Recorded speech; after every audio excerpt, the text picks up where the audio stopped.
All right, how's everybody doing out there? Let me know if I'm trying out some new mic stuff. Let me know if that's a little too loud or not. You see here. Oh yeah, I haven't gotten to show off all the cool lights that I just installed in the studio. You see here. So we've got like chilly Arctic aurora, some like nice springy sort of feel, right? Tropical twilight, Savannah sunset. Like, oh god, I'm loving the new studio lights. I just installed like I think it was two Philips Hue bars. I really want to get another for like right up above because I don't think I'll use it a whole lot in videos. But like, I mean, these two in the back are great for videos, but just one up here to kind of light the entire room. Oh, is it that bad? Let me turn down the gain a little bit. Let me see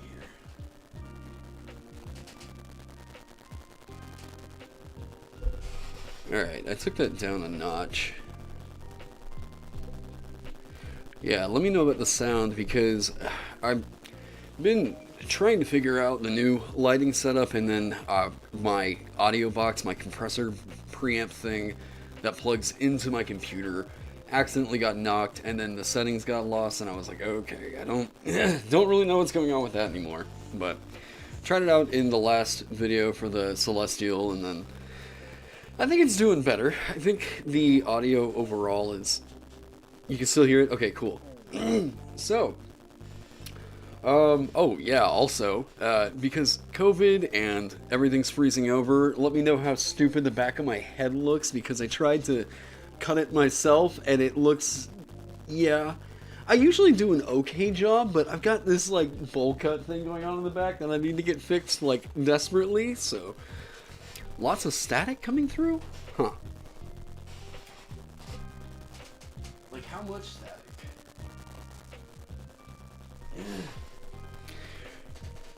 Let me see. Because I want to make sure that, like, the volume's, like, listenable. Let me pull up the stream on my phone real quick and hear it.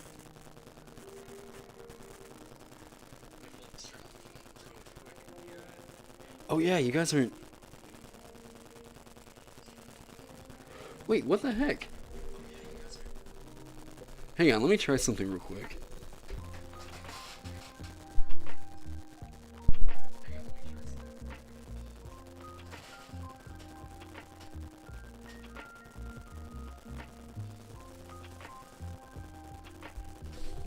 Okay, can you guys hear me?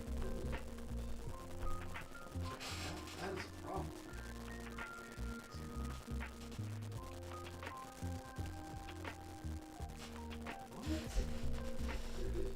Okay, hang on.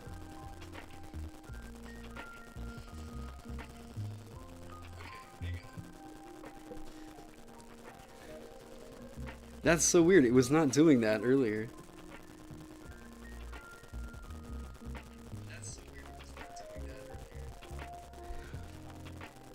Last stream too. It seems a little bit more noticeable now. It might be. Let me try something. So I've got another mic. Let me see if it's the microphone that's causing it.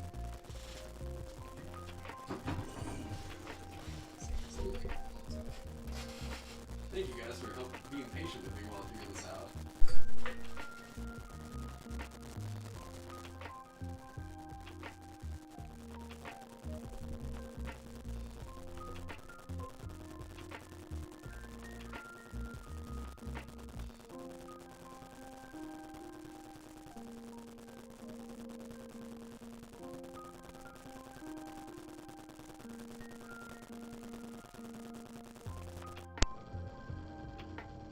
Okay.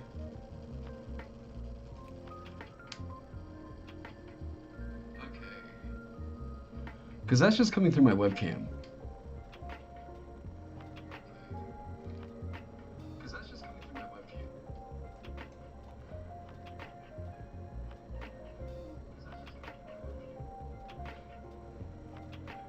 Okay, if it wait, whoa, and now we got lag. Now we got some major lag.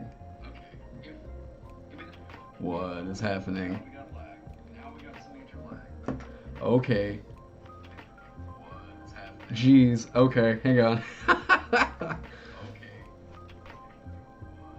All right.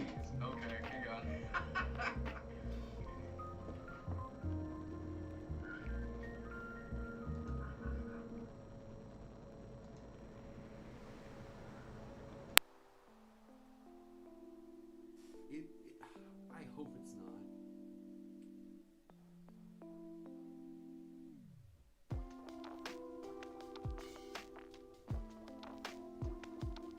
Yeah.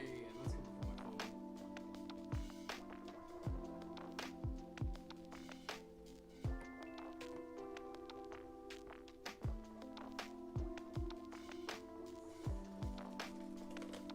I do have a backup mic for situations like this.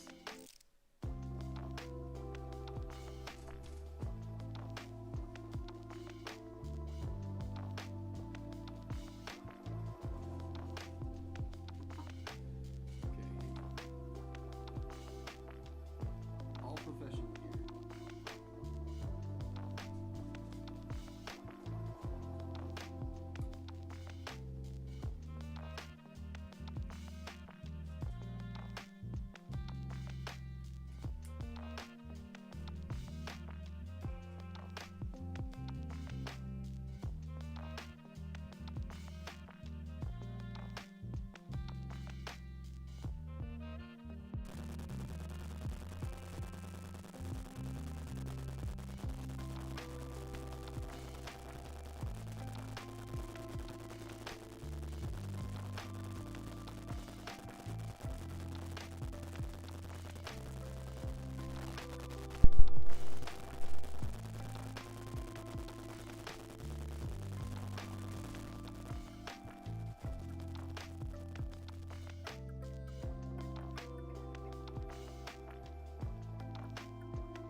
Like a lot of static. And like I can switch it over to my mic for my webcam.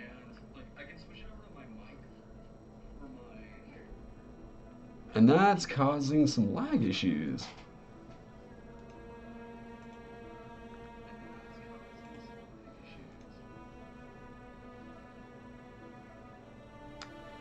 Okay, hang on. Okay, so if I lock the frame rate, it looks to be okay.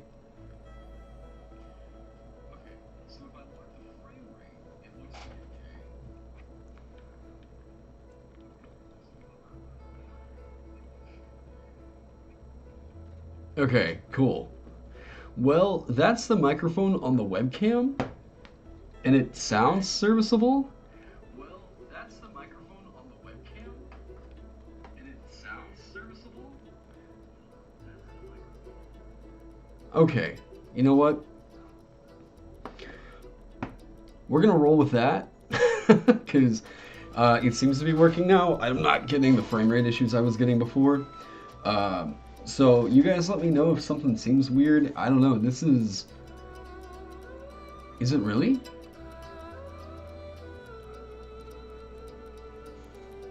Yeah, Amanda. Because I've got Amanda watching in the living room. Um, so I'm gonna clap, and you can hear it in there. Tell me whenever it sounds for you, and let me know if it's like there's any frame rate issues or like the audio's lagging or anything.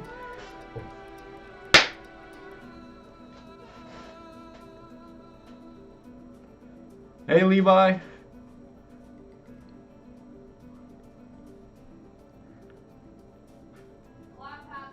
Okay, so that's like a 10-15 second delay. That's pretty normal latency for YouTube, so no big deal. As long as the frame rate looks good. Okay, killer. All right. Well, I guess this mic sounds a lot better on the webcam than I thought it did, because if I've got to deal with that static, it's like a 10-year-old preamp anyways, so... anyways, well, cool. Thank you guys for being here, and thanks for putting up with that. I know, I'm all professional here. So, I think that is the signal. I've been needing to get a new mic anyways. I don't know if you guys have seen this Shure like SMV 75 or something, and I'm like, ooh, man, that thing looks super sweet. I am so ready to pick something like that up, and I think it's just time to look at what I'm gonna be spending my stimulus check on. Whenever the hell that gets here. But hey, yeah, welcome to everybody that's new on the stream. Thanks for everybody that's here for the first time. In this stream, Oklahoma is completely frozen over. We are expecting, from what I understand, about another... We already got 5? What is it, like 5 inches of snow, Amanda? Like 5 inches of snow in the last, like, 24 hours, and we're expecting, like, 15 more. So, yeah, we are stuck here. I mean, it's coming down kind of crazy right now. Is it really? Yeah. Ooh. Alright. Hang on. We might be doing a studio tour. Oh. Let's see how that looks. Oh, it's not too bad. I know. I want to show you guys the backyard. It's super bad. But yeah, dogs are loving it. We are stuck inside making coffee, and I got nothing else going on today. And hey, I figured why not do another one of these weekly live streams. So it's a good excuse for me to get back on the Dancer. I've had a bunch of other like just real life projects kind of going on. So it's been a minute since I've touched this one or anything D&D really for a minute. We had like just all kinds of intermittent like just internet issues this whole week. So yeah, thanks you guys for sticking in there. But on this one, let's get over to bam.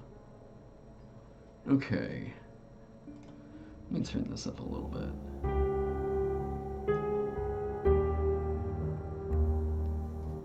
Not too much.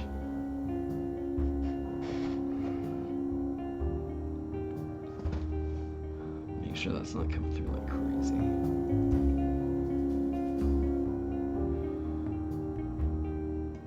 Gonna make hot cocoa. I've actually got a London Fog with me right now, and Amanda just made a pot of coffee, so I've got this. Oh god. Is this thing so full that it's gonna spill out on me? Oh god. Yeah, so Amanda got this like cool TARDIS teapot. So this is full of a London Fog. And I am just hanging out today, gonna work on this a little bit more. With the Dancer, I've been looking at here recently because I'm gonna the homebrew review thing is gonna be coming back, and I was gonna do a channel update on that to kind of let you guys know why it's been gone for a little bit. The homebrew review series that I was doing originally, that I think got my channel a pretty nice kick in viewers, I had stopped doing it. I want to say it was after Sam Grierson's cook class. For me, I think whenever I was like a younger sort of content creator, it sort of seemed like, I don't know, I didn't really establish the kinds of looks I was going to take on independent creations versus like Wizards of the Coast stuff. And, I can justify a lot easier being more critical on the work of like Wizards of the Coast, right? Because Wizards is making usually the big claim that like, we're putting out we are the maker of the world's greatest tabletop role-playing game. And I'm like, okay, well, if you're a commercial product, if like, you said that you've got this whole design team and everything like that, then yeah, I would hope to see a different kind of caliber of work coming from you, especially if you're making the game. And I think I kind of took that same critique, very wrong of me, on to a lot of independent creators.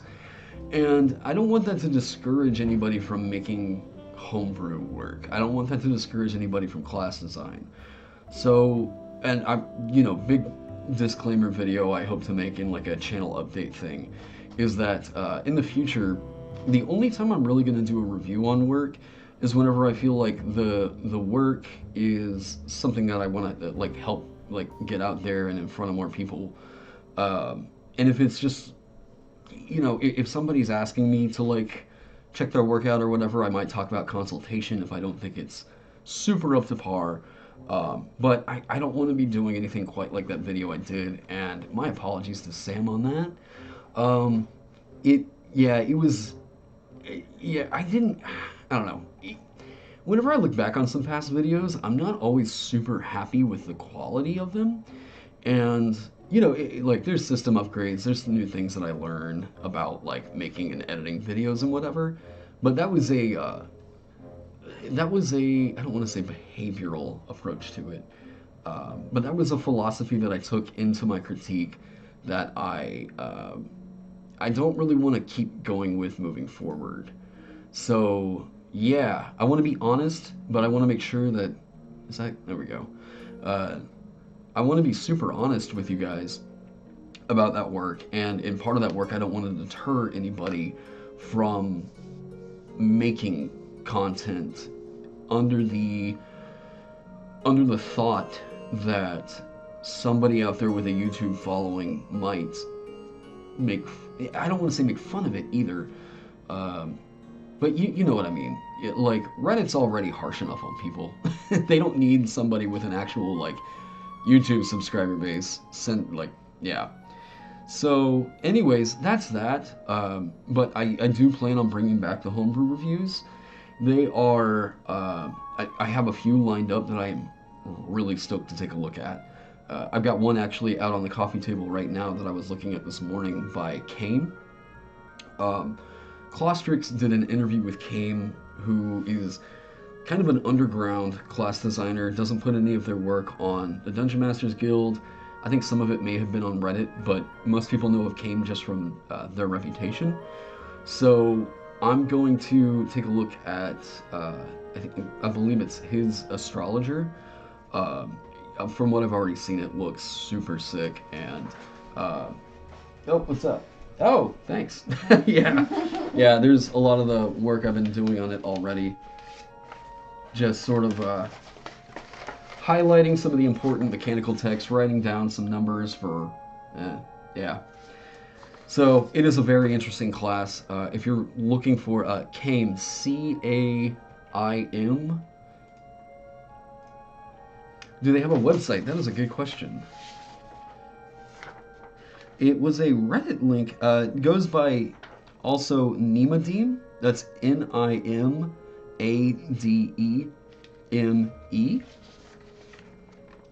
After I mentioned them on the Discord. Yeah, actually it was Heavy Arms that got me looking at Kame's work and listening to his interviews.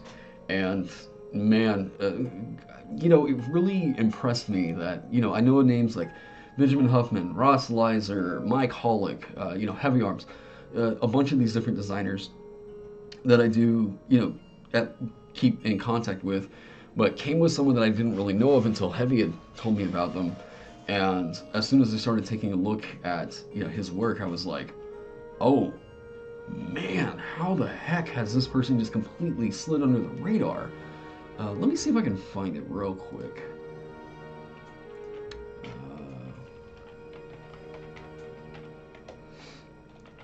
It was in a interview with Clostrix, which, by the way, if you're subscribed to me and you're really, really into homebrew stuff, go check out Clostrix. Clostrix just did an interview, actually, with Benjamin Huffman. Just did an interview with Benjamin Huffman, and then brought Kame on. And let me find the Google Drive. So all of Kame's work is available online for free. This is Kame's Google Drive that, he has made publicly available that you can go get all of his work for free. And I think he's big on the Discord of many things. And the Astrologer is the one I want to take a look at starting out. The Astrologer is like and I've said here on the channel, I'm really into the cosmic sort of themed classes and like character options. And this is, how do I put it?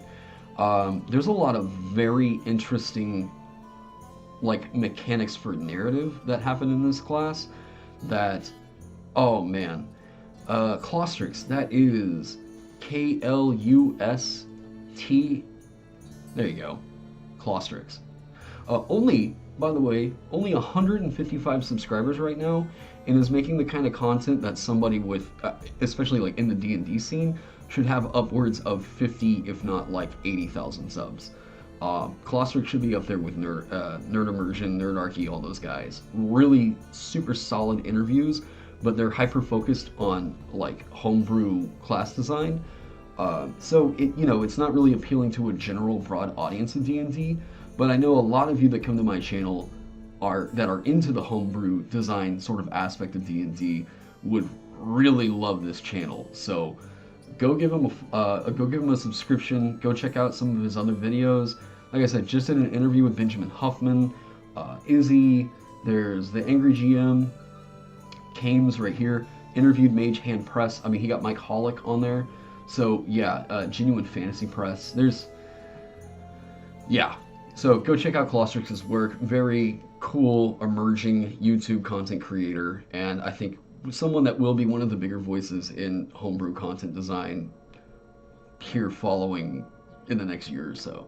But anyways, yes, I will be taking a look at Kames Astrologer. I'm doing my dive into the class right now, and it looks really cool. I don't want to spoil anything, but like, man, just this first level is super freaking cool. And you can go get let me actually just post the Google Drive link to this in chat.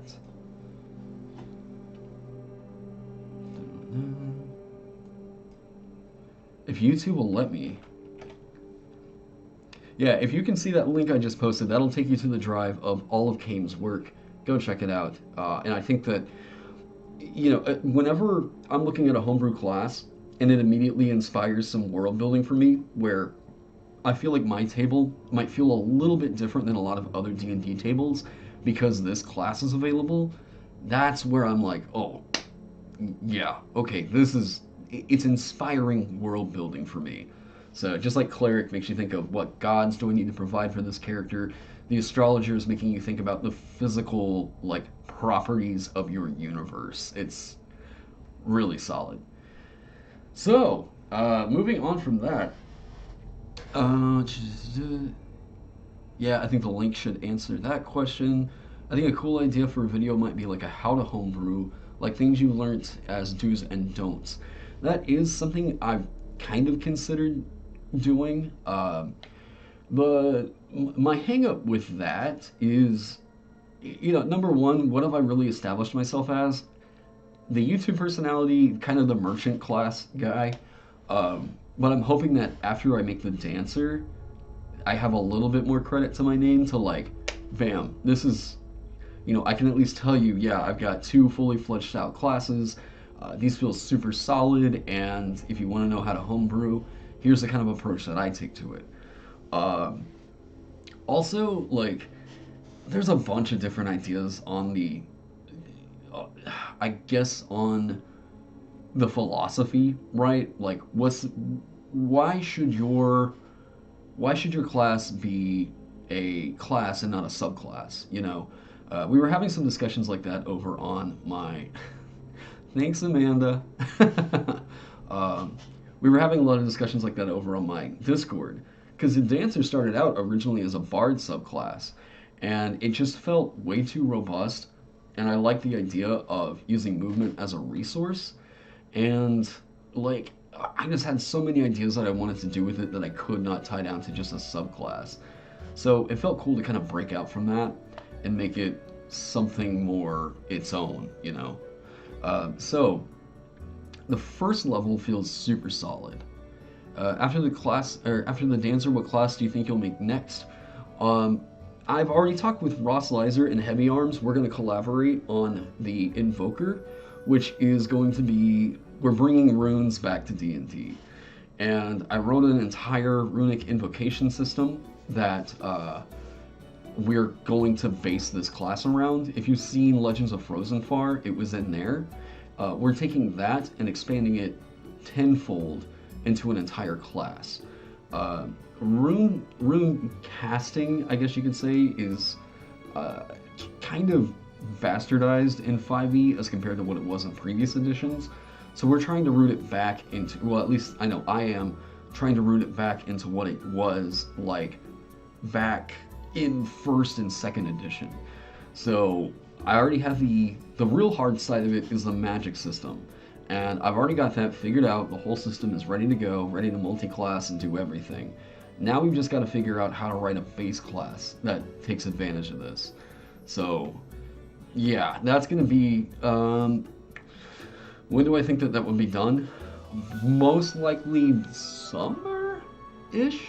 But I've got to talk with Heavy, because Heavy's working on his own class right now, and he's got another kind of armorer's handbook that I think you guys are going to really, really like. My highest level character is currently 10th level Astrologian from Final Fantasy XIV Compendium. I really tried to give Final Fantasy XIV a lot of love. I gave it, a good 60 hours to get me really sold on it, I guess you could say. And I just don't think I'm a big MMO guy. Like, really, I've tried Warcraft, I tried Final Fantasy XIV, and just nothing really sold me on it, Which is weird, because I really like Smite, and Smite is just a MOBA with the World of Warcraft kind of mechanics. So, I don't know, it just wasn't really for me. I don't know, I didn't get the kind of fun fantasy experience like I was wanting to get out of something like Skyrim or a Final Fantasy game, When will the pet merchant be coming to the DM's Guild? I am no longer putting my solo work on the DM's Guild, but that will be available on my website completely free. There's a few little kinks that I need to work out on that, and I am updating the merchant. It's on my big to-do list. I will be updating the merchant with some kind of... Rogue Watson in his interview pointed out some, I think, rules tips that I need to include. So I'm going to be doing that and giving the merchant its version 2.4. So that... I guess it only makes sense to update it on the DM's Guild with the new subclass. So I will do that. I don't know that the changes are going to be enough to make me say, like, I'm pulling everything completely down off there. Plus, I don't want to... I don't know. It's hard for me to even say that I want to offer it for free on my website whenever there's people that have already bought it and I'm updating the new version on my website and not that one, So, yeah. Actually, there was a thing, kind of segueing back into this. There was a thing on Break a Leg. I was fighting with myself over which version of these to use. So, with Break a Leg, this is one of their first level features. I felt really, really solid on it, but I don't know which version of this I want to go with. So, this is easy. Bam. When you dance as a part of making a charisma performance check, you have advantage on the check, which, like, there's other ways to generate advantage. This is just kind of like a nice ribbon, right? I had thought about this idea of allowing them to add their dexterity bonus to the check, but, like, I think the happy medium to go with is to just do this. Because you're not going to be forced to take performance as a, like, skill proficiency if you don't want to. And this allows you to kind of diversify, right? But having just advantage on the check, you're, like, incentivized to pick up performance. But, you know what I mean? Like, this is a nice, if you want to if you want to snag this and not always pick up your performance proficiency, this is just a cool way for you to say yes, you are performant or you are proficient with this check if that does happen and you are dancing. So I do like that. It's a very conditional type of proficiency instead of thinking of it as you are just proficient with performance and that could relate to like musical instruments or whatever. Uh, I think there's room to really HB a summoner class. Oh, homebrew a summoner class, even though it's not my interest. I know that Benjamin Huffman had worked on one for a little while. Play tested it a little bit at my table, and it was. I don't think I took enough notes to really give it a critique per se, and it's been a minute since I saw that played out. MMOs don't focus on immersion not as well as single player RPGs. Yeah, and I think that's the thing that I'm always looking for in an RPG, right? Like, I want to feel like I'm building my party if you give me a party. I want to feel like my character's really leveling up. Um, there's a lot of different things that I'm wanting out of an RPG that I just don't think MMOs really do for me. I never really feel like I'm completely thrown into the world. It's like I'm just clicking through chat options. I go run to this point, click a few buttons, come back, give them that item, and then I level up. And yeah, MMOs are just not really, clicking for me. So, dance flares. So the dancer is this is going to be a debuff heavy sort of a sort of a class, and from looking at the kind of power budget, especially with I'm glad I looked at Kame's work here. Considering the kind of power budget that I have, I was actually really staying in line with what I see a lot of first level homebrew options give out. This song is always so freaking loud. There we go. Yeah. Just got home from work for the week and I'm gonna go to London Fog. Do it. I love, love, love this drink. This is the drink that got me into drinking tea. It is, so you take some Earl Grey, get some vanilla syrup, and some milk. Do about half of the cup as Earl Grey. Do about a shot, and I say a shot, do about a half shot of vanilla syrup, and then just do the rest with milk. Oh man, I love this drink. I can seriously make myself sick off of Earl Greys. Or London Fogs, same difference. So, with the dance flares, you're going to get these, it's going to, like with the monk gets Flurry of Blows, Step of the Wind, and, oh my god, Flurry of Blows, Step of the Wind, and, how am I forgetting this? There's a third one. Elegant Blow, okay. Patient Defense, alright. Patient Defense. Patient Defense is really, really great. The reason why Flurry of Blows, everybody loves taking that one is just because, like, Flurry of Blows is, I'm doing damage output, I have Stunning Strike, bam, this is amazing. But, like, I think with Monk's kind of playstyle, where they're a, I pop in and out, sort of a harasser kind of a playstyle, it doesn't really feel like the dodge action is always gonna be the action that they're gonna take. Anytime I've seen Monk played out, I just don't really see people take Patient Defense, but it's actually remarkably strong. Disengage, however, is something that I feel tends to fall off to the point at later levels to where people just aren't really ever using it.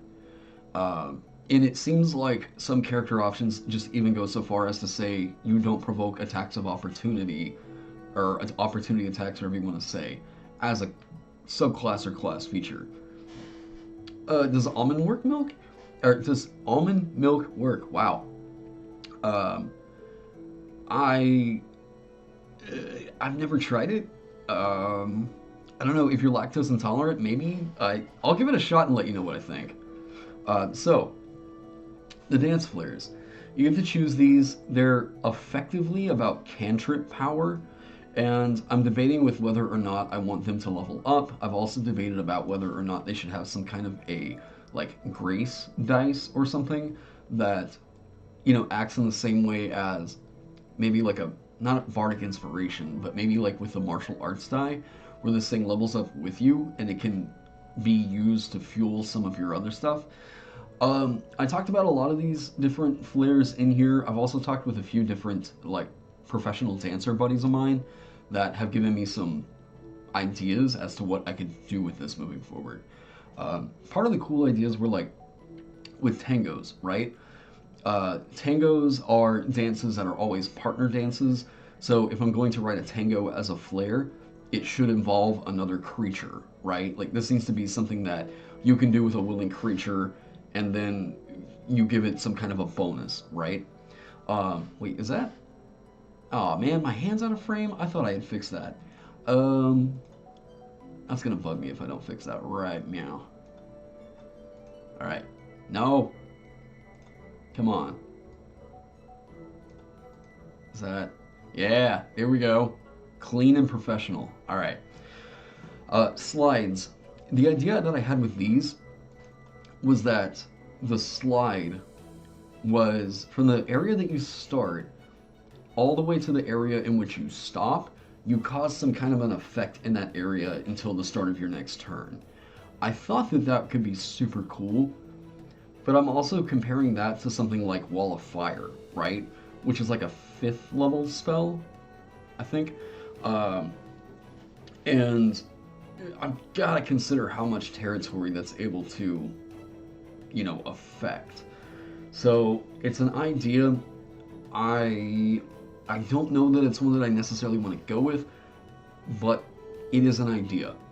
Um, just the different steps are going to be the very basic kinds of dance maneuvers. Cuts are going to force a creature out of a space. I'm going to say force an adjacent creature.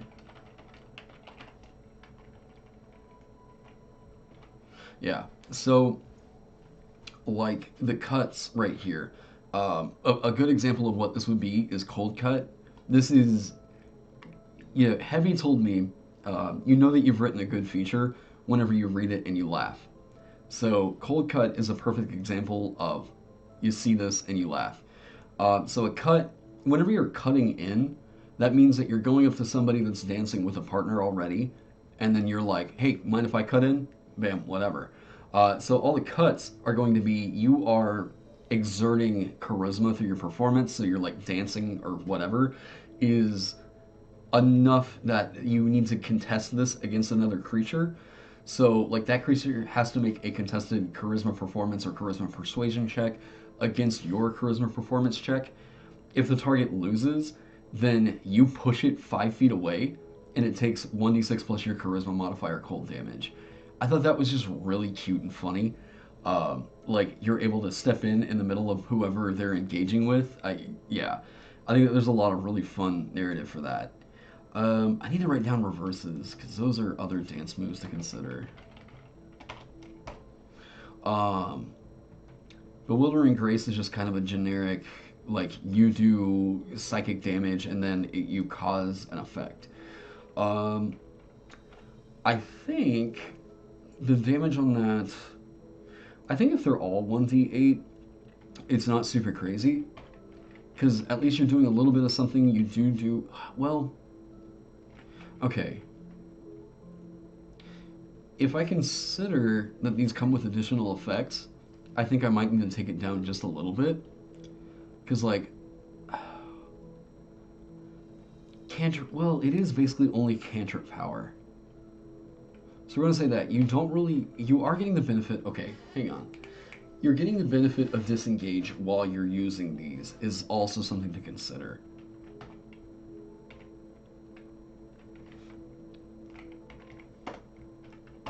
Okay, hang on.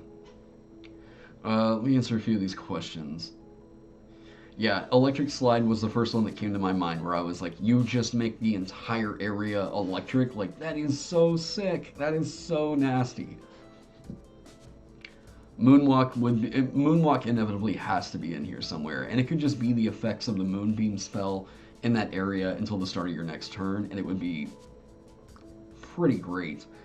What would square dancing do? I'd have to look at it a little bit more. Square dancing. Are we talking about the same kind of square dancing that you do? Hey Amanda, isn't square dancing like 1-2 back, 1-2 like country dance? Or is that a specific thing?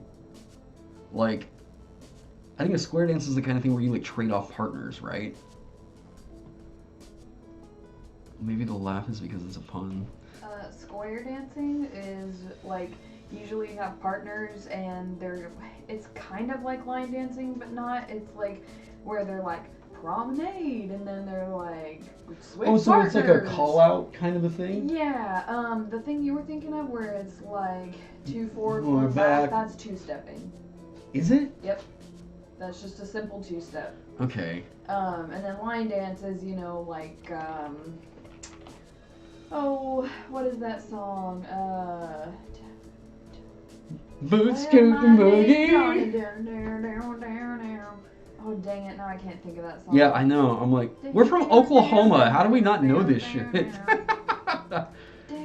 Oh, Copperhead Road. Right. But what's Copperhead that? Road. What's that kind of a? Is it just like a? That's a line dance.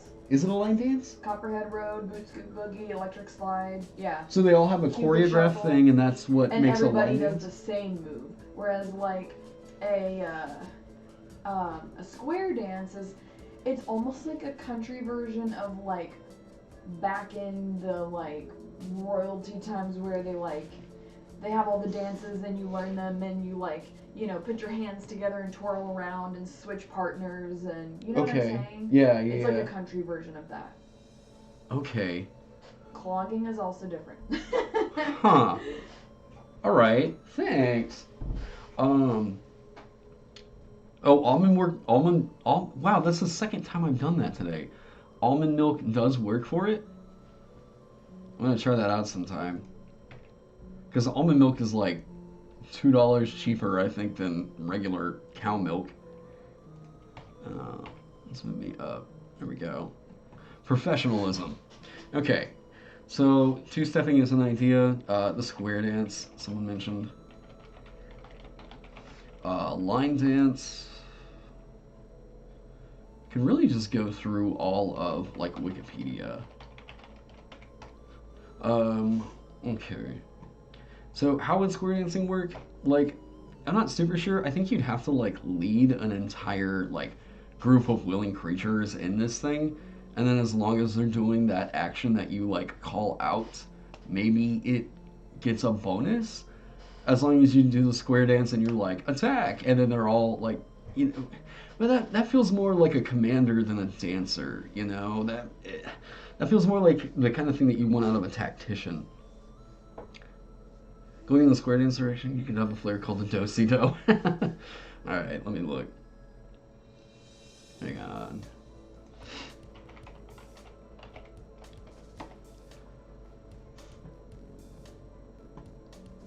Oh yeah, they're Girl Scout cookies, that's right. Do-Si-Do is a basic dance step for such styles as square dance, contra dance. Okay.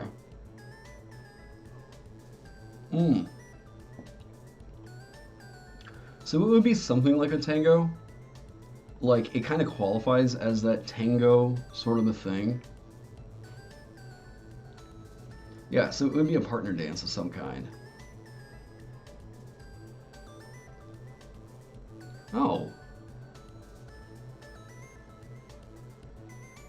Call in scope. Okay.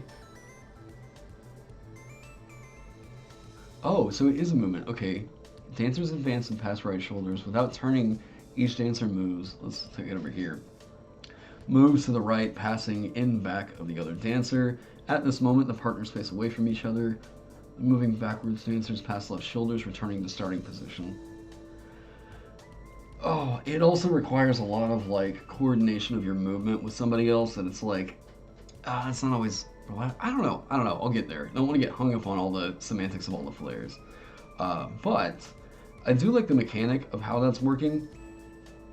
Um, Let me move on from that, not to get super hung up on their first level. Fierce Tenacity was their second level feature, and I think, like, how do I put it? Like, I want to give them a second level feature that feels very ribbony. You know, this feels like they already got a good ribbon and break a leg, but one of the things that I love making for an entire class needs to be a roleplay defining second level feature. Now, after having just read, the astrologer from Kame, Kame has a great one in there, remarkably solid. Let me find it.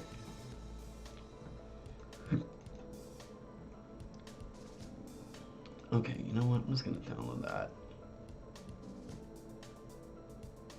Okay.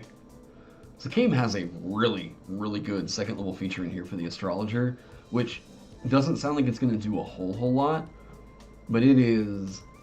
This is such a nice narrative feature. Astral Guidance. Starting at second level, you gain the following benefits while you're not underground or indoors. You always know which way is north. You always know the number of hours left before the next sunrise or sunset. You can see in dim light and darkness within 60 feet of you as if it were bright light. Those are all so minor and very roleplay focused that, like, it perfectly defines what this class is going to be about, though, right? Very nice narrative.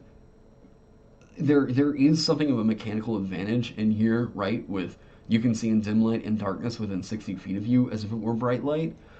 That's something, but it's not really overcoming anything that you're not going to get out of one of its first level features. So, like, this is such a very, very tiny blip on the power budget, but it says so much, so much about the entire class.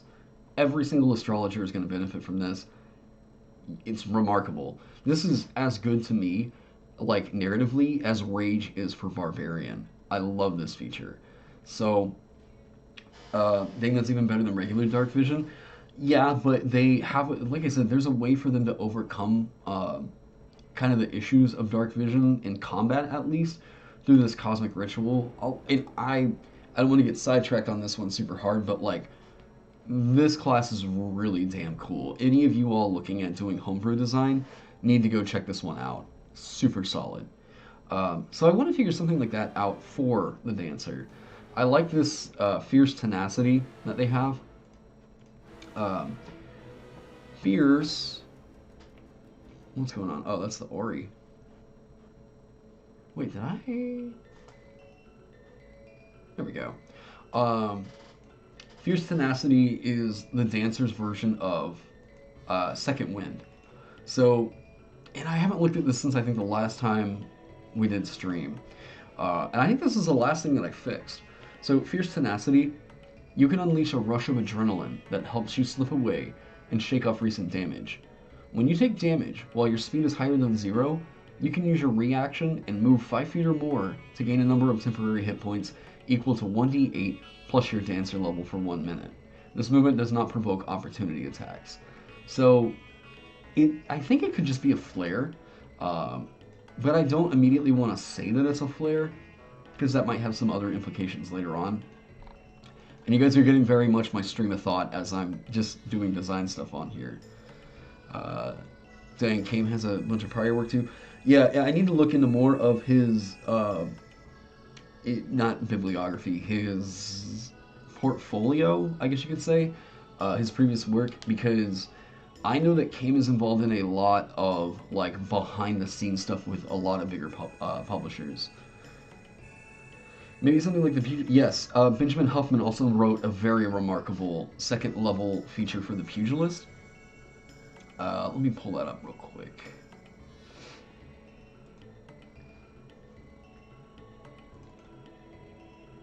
Cool. Yeah, so Ben's Pugilist has this really great second level feature called Street Smart. And these guys are the ones that inspired me to write what I wrote for Merchant, the Urban Appraiser, I think it was, or Urbane Appraiser. It's a street mart. Beginning at second level, carousing, shadowboxing, and sparring all count as light activity for the purposes of resting for you. Additionally, once you have completed a long rest in the city, you know all public locations in the city as if you were born and raised there, and you cannot be lost by non magical means within the city. This is so cool. This is so great. I love this. I absolutely love what this feature does for narrative. Um, Now, doing something like that for the dancer, I kind of cover that with Break a Leg, right? In Break a Leg, you do get this, like, you're considered proficient with a performance skill.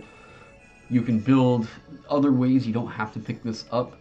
Um, and, yeah, like, I don't know. Does it? I don't think that this necessarily covers a lot of my. I don't think this covers a lot of the role play, right? It does do a lot for it, but it all it really does is give you like an opportunity to make some cash as a dancer, right? Like, have you seen that dancing style with knife from George the? No, I'm not familiar with that at all. Um, then he has a subclass that continues even further. Yeah, yeah. That's a very cool design thought to do. It's why I like Drunken Master Monk so much. Drunken Master Monk is taking the Flurry of Blows, and it is like the very cool Flurry of Blows monk. Drunken Master. Uh, where was it at? Yeah, Flurry of Blows. Drunken Technique. You learn how to twist and turn quickly as a part of your Flurry of Blows. Whenever you use Flurry of Blows, you gain the benefits of the disengage action, and your walking speed increases by 10 feet until the end of the current turn. Like, it builds on what this is supposed to be, and it does a lot for narrative, right? Like, you throw these punches out, and then you can just, like, slip away. It's just so cool. I love Drunken Technique. And that might actually be the wordage. Whenever you use a flare, you gain the benefits of the disengage action. I'm snagging that.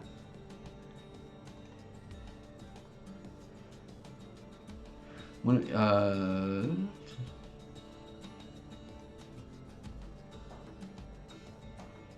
okay, let me see how this needs to... No, wait, okay. Moving is a part of using the... No, okay, it does need to stay that way. For a really particular reason, because we shifted their action economy. Yeah. Okay, I might get to that. I might get to that as a later level feature, but the interesting thing about what Dancer can do is while they're performing a flare, it's think of the action economy like this. You have your action, your bonus action, your reaction. Now, well, and your movement. Now, so we have these 4 blocks that we're thinking of, right? So if you're using a flare as an action, you can move as a part of that action.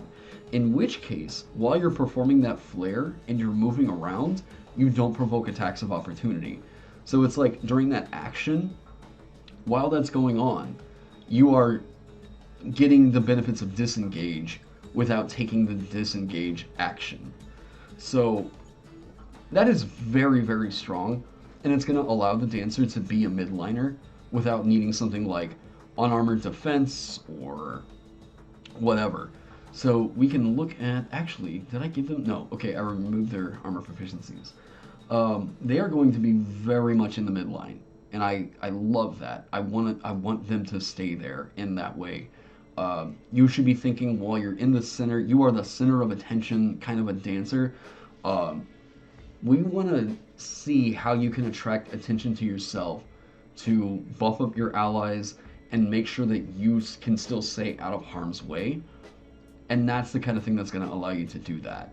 So I love this. It is very strong. So I am factoring that in whenever I'm writing a flare. They do have some saving throw. Oh, so their flare save DC. I keep fighting with myself on this as to whether or not this should be dexterity or charisma.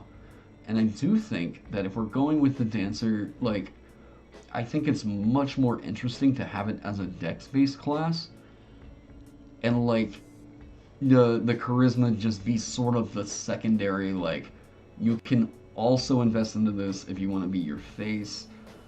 Uh, I'm wondering how finicky it is to do like dexterity to set the save DC, and then charisma to do like the thing that you add, like the modifier that you add to attack rolls or whatever, the bonus flat to damage. Uh, the dance is called Kanjuri. Conjury. I'm sure my Oklahoma accent is not helping that out. What is this?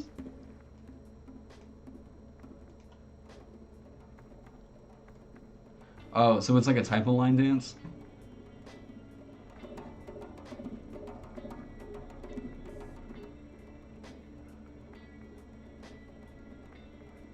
Let me pause that. Yeah.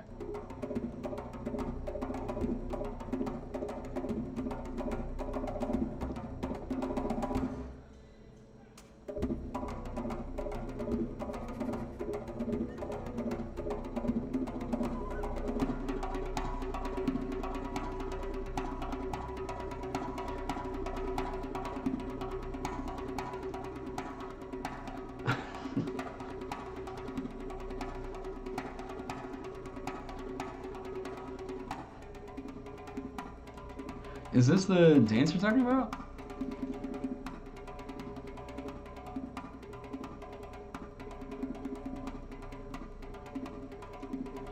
Is this the knife dance thing you were talking about?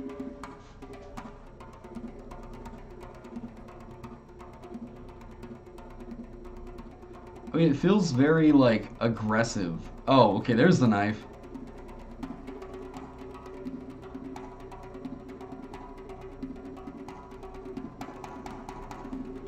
Wait, so what do they do with the knife?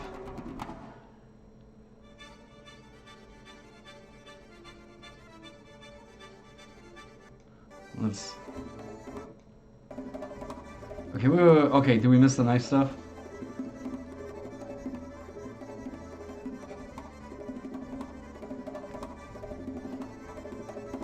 Wait, no, for real, what's going on here?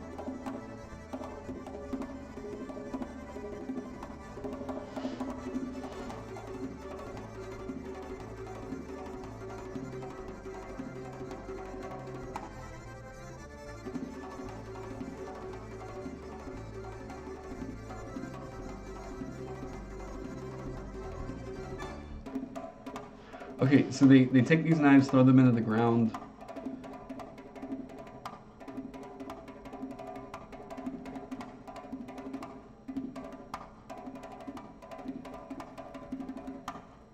Okay, by the way, that is actually stupid hard to do.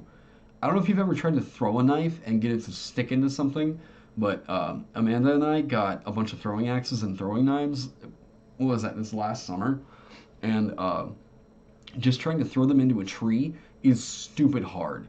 Like, you really have to train to like get that down to like make it reliably stick every single time.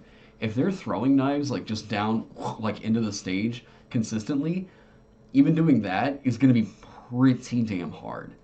And like ours even had some oh, they had some kind of piece on the back that was making it to where the knife could also stick in from the back.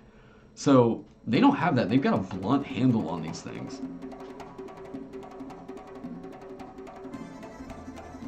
No, for real, right?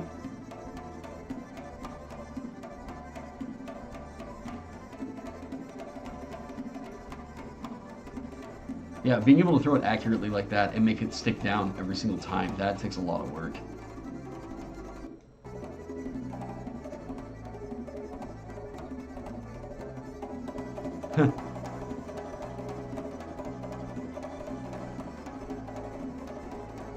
That's Georgian? Huh. So another thing of that, and it's, I guess something else to kind of, talk about whenever we are making a class. And that is especially when like with the dancer or um, even talking barbarian has this issue or like okay monk is the real bad one with this where we're talking about and I know some people like hate these kinds of discussions but like talking about using or being inspired by something's culture to the point of where you don't realize that you're sort of um, I, I don't know if it's I don't know if appropriation is quite the right word, uh, but you're doing things like with the monk where it pulls from a lot of martial arts practices and like Asian culture that isn't quite like it isn't quite being treated with a whole lot of like authenticity and I know that like Benjamin and Klostrix talked about this a little bit on their interview, and it like Barbarian just has some wordage in it that sounds not super great when put in the right, you know, even the name Barbarian has been used to insult certain groups of people throughout our history. So that's part of why I moved away, like in the choreo of the rally. Uh, it's very clear that this is supposed to be inspired by like Hakka war dance, right?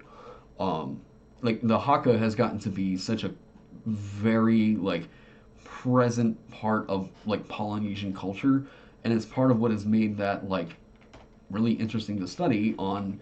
Uh, I guess brought it to the forefront of a lot of people's minds in the digital age because we see this and we had never really had exposure to it, and then suddenly we see these, you know, jacked dudes doing this Hakka war dance, and it's like, whoa, what is this all about? And you know, I can't if I was to like, you know, even if I hired a Polynesian sensitivity reader to take a look at this and tell me what they thought about it, in the end, no matter what, it's going to get some kind of like pushback. So I want to move away from ever using any kind of like, you know, specific wordage like that because I don't want to. Uh, I don't want to accidentally step into cartoonizing anything. So, like, it's the same way, right? Where I say, I don't know, if someone says, like, oh, yeah, this is the, I don't know, the Oklahoma Bard sub. I, it's weird being white and trying to figure out what it is that, like, you would take as an offense to your identity, your race in a way. So I don't know. It's like if someone made fun of like Irish dudes in a like bard subclass, would I have a big hang up? I'd be like, okay, that's not great, but it's not something I consider really part of my identity, you know. Um, so it, yeah, I don't know. I can't really say that I'm like a great authority on that, but I would say that me designing a Haka kind of based subclass, Choreo of the Rally is about as close as I really want to get to that because like this should be okay. You know what this choreo is going to be about. This is going to be the one that's going to inspire you. Probably capable of some martial stuff, but it's going to be very much focused on we're going to buff up attack rolls and stuff like that. Well, you're not Irish. I'm actually. What is it? My grandpa was pure blood Irish, so I'm very. I'm about as Irish as you're going to get in Oklahoma. We'll say that. um, so, okay. Moving back into the base class stuff. Let me get some more music back on here. There we go. So, don't feel bad. I'm an Okie meathead and still don't know. um, okay, so in the second level, I think we've covered a lot of the roleplay stuff that's pretty solid, right? Um, the second level, though, what else could they get other than fierce tenacity? Well, I believe they're going to get another flare. Oh, Twisted Glamour. What was that? I think I cut that.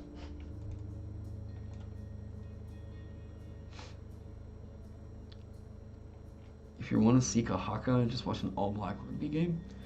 I think in certain countries, Um, maybe like, yeah, I, I should probably look at that a lot more before I say anything else about like Hakka related stuff because I admittedly I don't know a whole lot about the topic or the tradition you can say.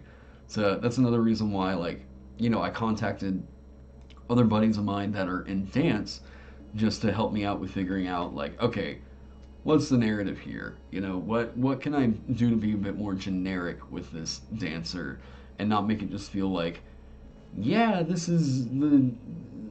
I don't want to cartoonize it so much, I'm not worried about disrespecting anybody with the base class or anything like that.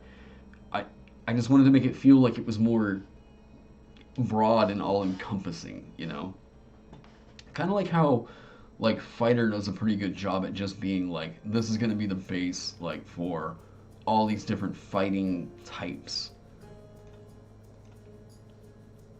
Let's see. Who else? Let's see what Rogue gets as a second level feature.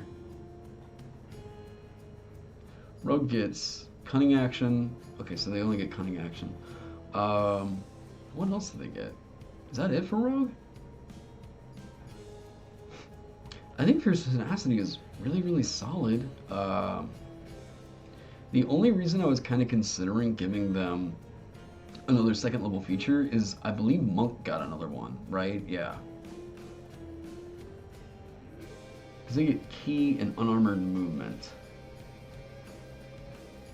So, okay. It's fair to give the dancer, I think at this point, an unarmored movement kind of a feature. Even though it would mean that I make another nasty column over here, like, I think it's worth it. Because then they just get quick and step here at second level, or at 5th level. But, is it any different than what?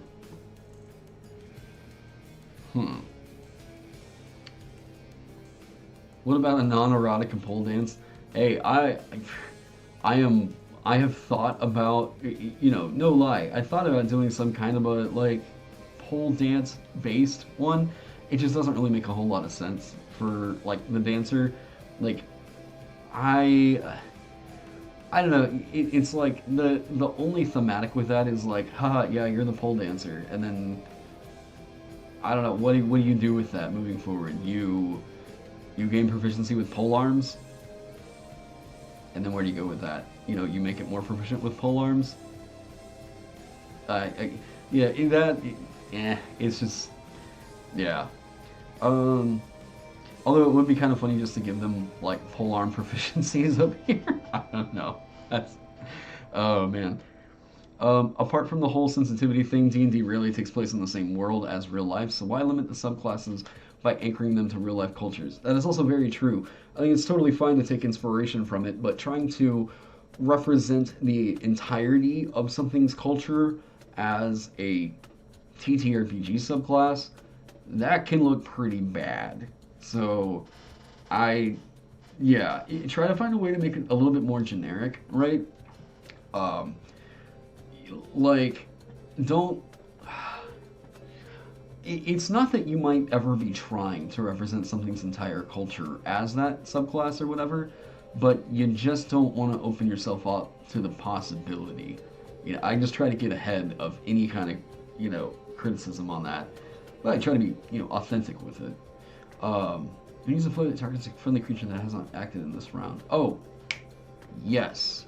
I need to look at that one. That one needs to be... Yes. I don't like the name of that as it is. Bam, there we go. Okay, Step Up is a very, very experimental one that I'm going to try. I've tried explaining this a few times. I did on the last video, and it seemed like people got it. I wasn't super sure, but I want to talk about this one again on this stream to see what you all think.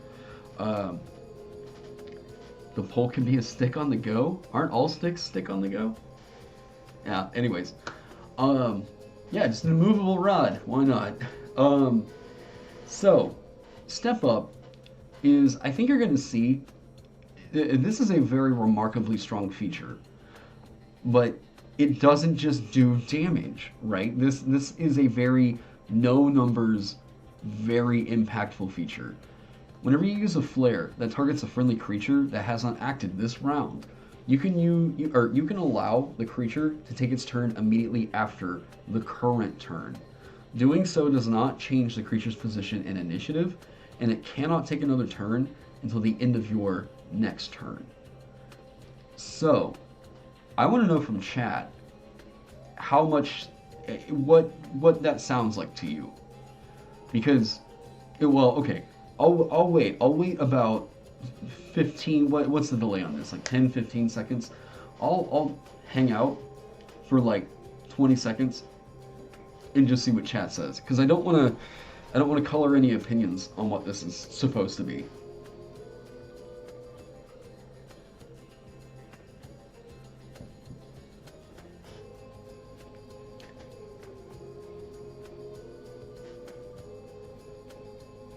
Let me see the time.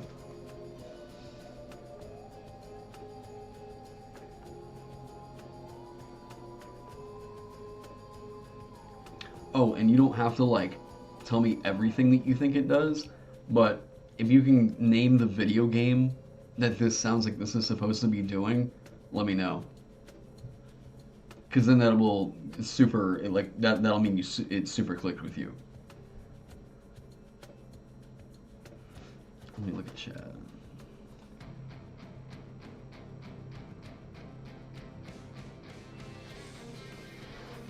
No guesses?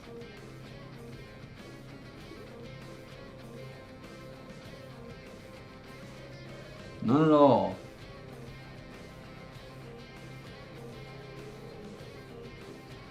Okay, well that's getting painful. So what Step Up is supposed to do? Oh, I don't. Mario Party, I'm not sure. No, not Bayonetta. For those of you that have played Fire Emblem and seen the dancer over there, this is supposed to very much be that dancer. Yeah, there you go. There you go. Fire Emblem. Um, Fire Emblem is the dancer over in Fire Emblem is one of my favorite classes in any game. Such a cool class. The thing with the dancer over in Fire Emblem is by them dancing, they're like energizing the party, right?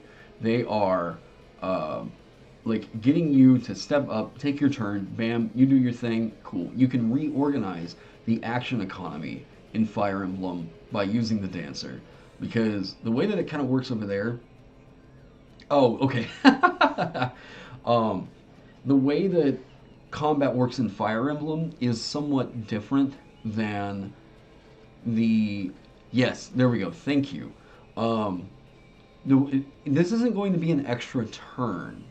That would be a very cool 10th level feature? Oh man, that's hard to judge. That how strong is an extra turn? I mean, that is super super good. Um you as a dancer though, it's like yes, you're allowing somebody else to go. What is that going to cost to this dancer? Because I don't want to restrict that to short rest, long rest. But I feel like in D&D it would just be way too strong. Um, wait, what level do people get haste? Hang on. The thing is, like, combat is already favoring the players in this game. Choose a willing creature that you can see within range. Until the spell ends, the target's speed is doubled, it gains +2 to bonus to AC, it has advantage on dexterity saving throws, and it gains an additional action on each of its turns. That action can only be used to take the attack weapon attack only, dash, disengage, hide, or use an object action.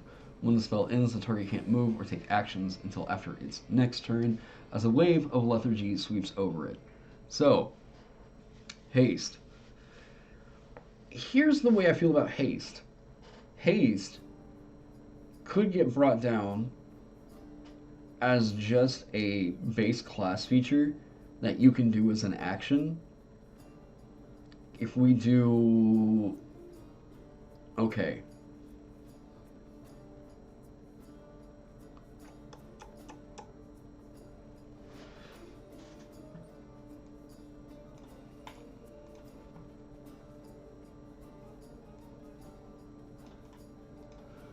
Here's what we can do. Now, that is usually given to... You can take haste at 5th level with a lot of different spellcasters.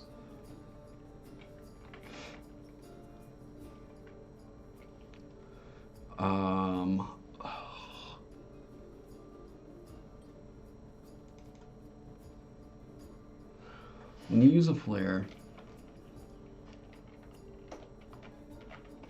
actually, so not everybody's going to be wanting the Fire Emblem based dancer, right?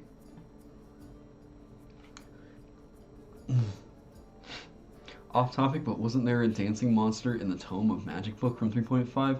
I wasn't playing D&D back in 3.5, so I'm not really aware if there was.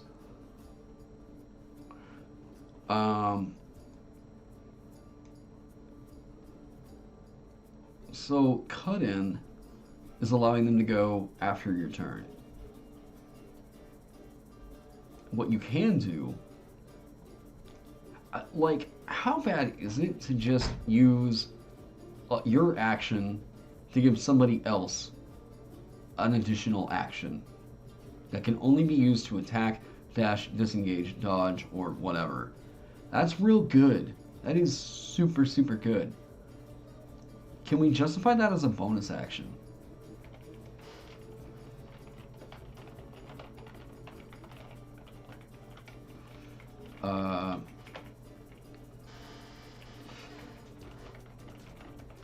Where you, as a bonus action, let me remember that.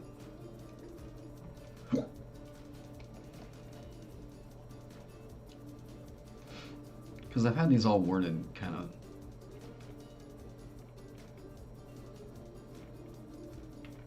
of... That's funny. It almost kind of fits with two-step.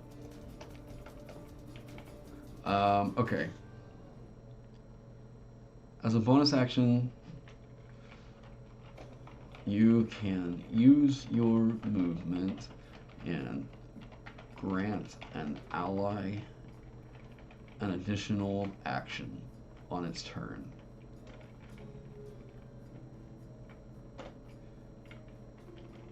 On its next turn. That action can be used only to take the attack, one weapon attack only, dash, disengage, hide, or use an object action. That's really good. That is super, super good. Now, I think that this is... Oh man, that is so, so good. Because the way now, they can't cast a spell with that, right? These are only physical things that they can do.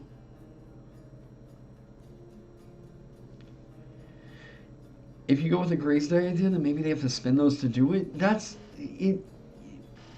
Yes, I like giving it another resource is you're already kind of managing. Well, I guess you're not really managing your movement. Like, you're really very much considering action economy with this class, right? I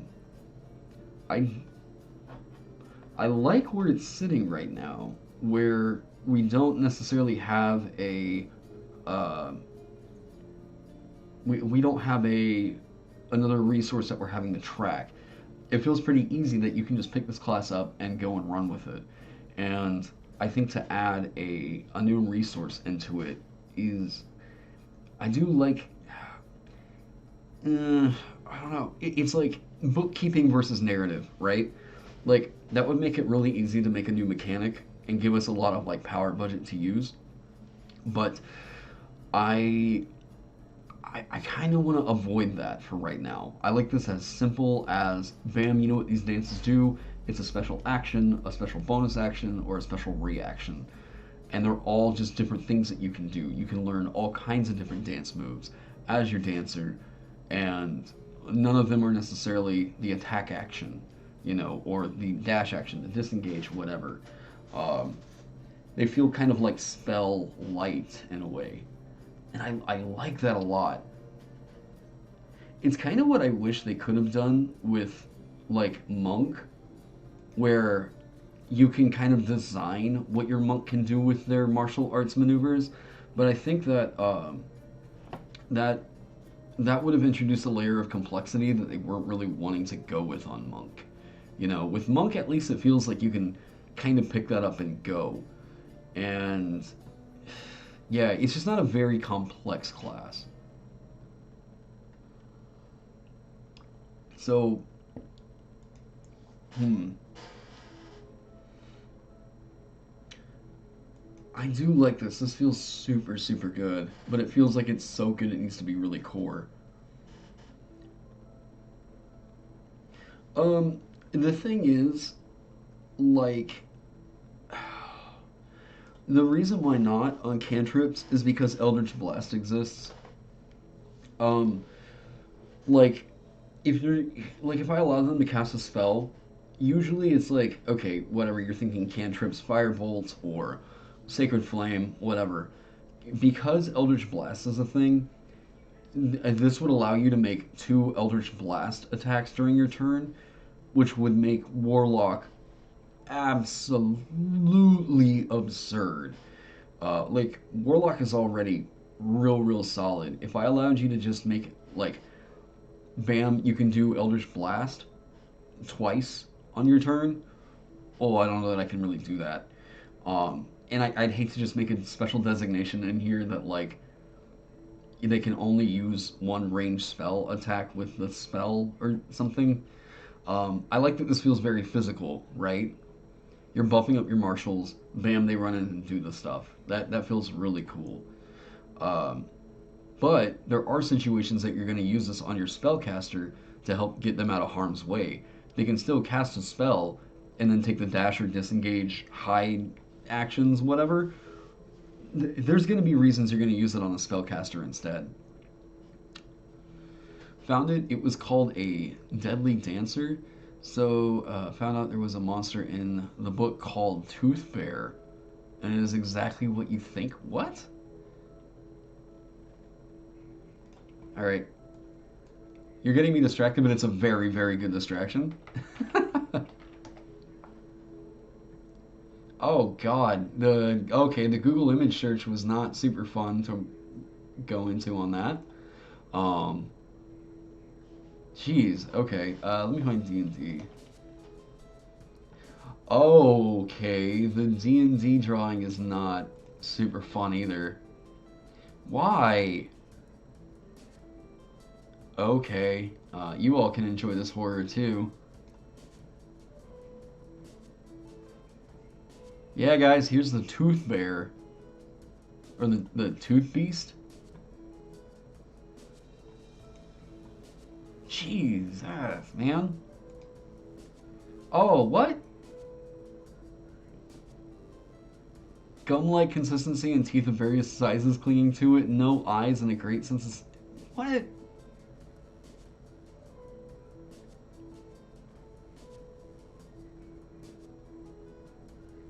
Ugh. Frightful moan. It's just a very uncomfortable... Ugh, God. Okay, alright.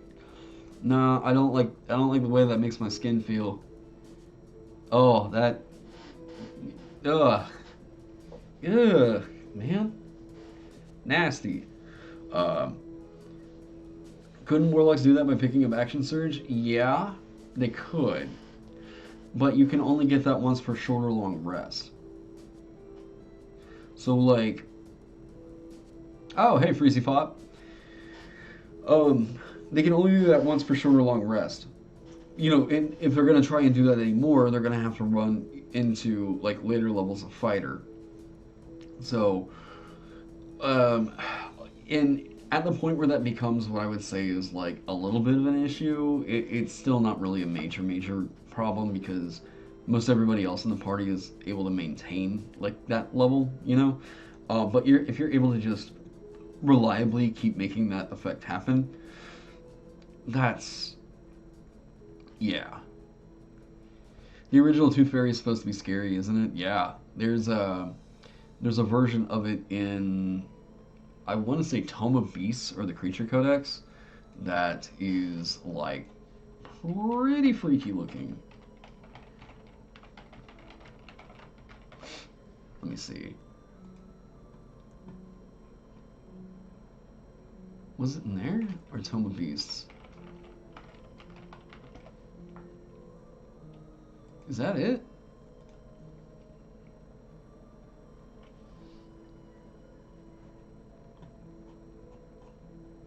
No, I don't think that's it. There was a version of the Tooth Fairy I saw that was just like, oh, that's someone from Hellboy.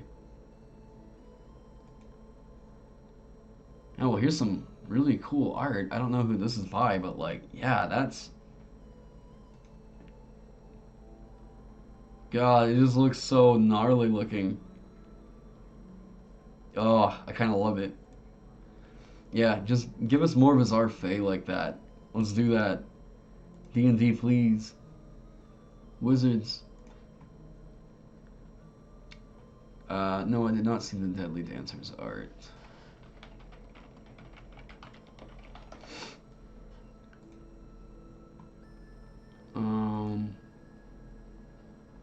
Are they... do they have, like, swords for legs? Is that what I'm looking at?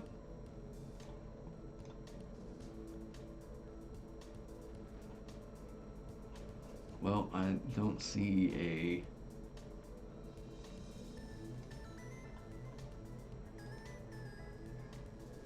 a... Jeez, are they like an undead or something?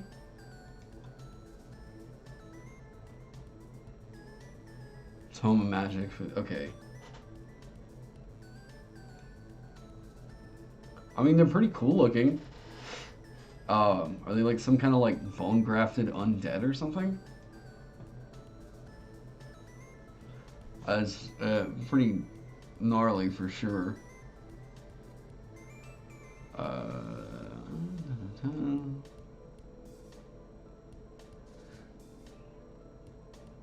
That Tooth Fairy said copyright, so I'm guessing it was Pathfinder. Ah, okay. Yeah, that's one thing that Pathfinder just simply has over Dungeons and Dragons. Is just they've got so much content to support everything you want to do with that game. Like, I mean, I love D&D, but like, man, like, it's kind of hard not to look at all the material that's out there for Pathfinder and think, you know, like, man, that there's just, if I wanted to do so many things, there's so much inspiration from that game. But you can just take it, put it the work in, and make it D&D and, you know, whatever. Can't wait for the next book. The Candlekeep Mysteries book, or like a character option book. Oh, whatever the hell that is. Okay, so two-step as a dance flair. I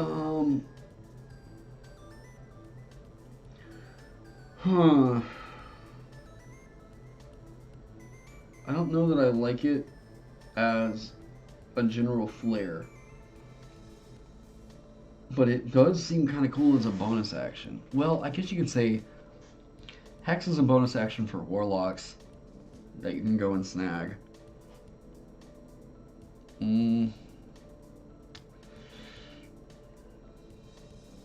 This is a special bonus action that they can get. No, wait, that's a reaction, that's right. Because Second Wind is a bonus action. Yeah. Okay. When you take damage while your speed is higher than 0, you can use your reaction. That's right. Okay.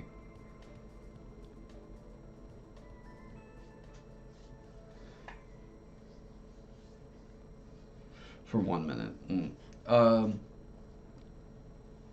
It is a reaction to taking damage. Okay. I'm still trying to figure out their second level, what I really feel like is appropriate for that. Now, okay, so what I'm thinking, quicken or step up. When you use a flare that targets a friendly creature that has not acted this round, you can allow the creature to take its turn immediately after the current turn. So that's you use a flare, bam. Okay. Or wait.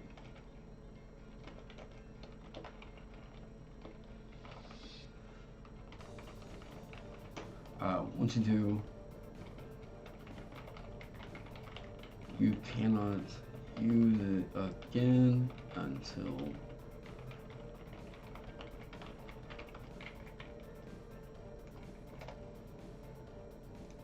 okay, because I didn't want you to just be able to throw that out a whole lot. But it's something that you can do. Bam, flare, nice, you got it.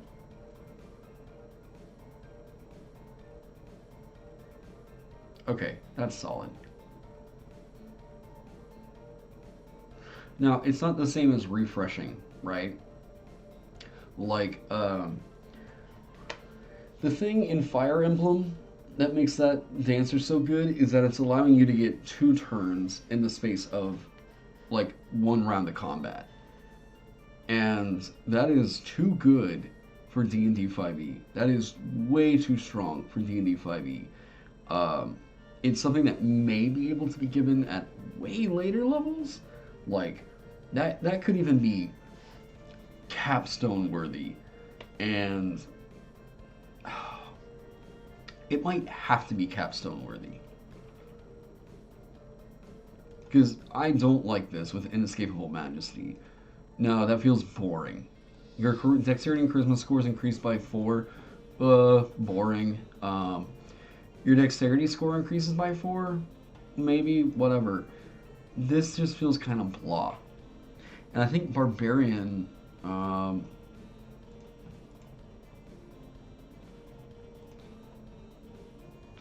yeah, I'm about to take a break here pretty quick. I need to go get a drink real quick. Primal Champion is, yeah, Strength and Constitution scores increased by 4.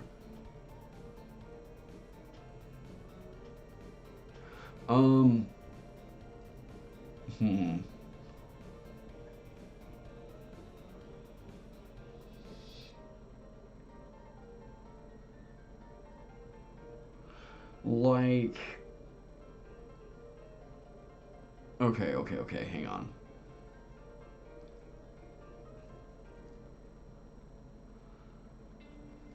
The other balancing in Fire Emblem or turn refreshing is that it essentially takes their action to do so, yes. And they have to be adjacent. Also correct. Fire Emblem Dancer / Singers are usually must-use units as the flexibility of every... Yeah. That's so correct. Having a dancer is like... That was one of those things that I learned whenever I was playing Fire Emblem Awakening, was I was like, cool, use Frederick until you get a dancer, and then you can start leveling up the rest of your party. Oh, man. You know, God, I wish there was a way for me to, like, play Fire Emblem Awakening on stream. God, that would be so fun. I love that game, but, like, man, Nintendo is so hardcore about cease and desists, and yeah, I wish there was a solid way for me to play that, because God, it's just such a good game. Like I've said here before, Fire Emblem Awakening has got to be in my top, like, 5 games of all time. Easy. The voice acting, I mean, hell, you had the entire cast of Critical Role working on that game. and then a whole bunch of just industry legends. Fire Emblem Awakening was just such a awesome game. Discord? What's going on over there?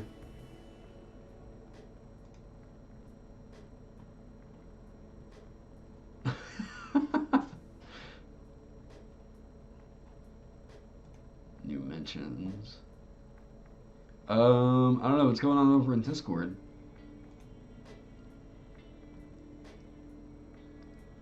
No, where you wait, you can stream on Discord?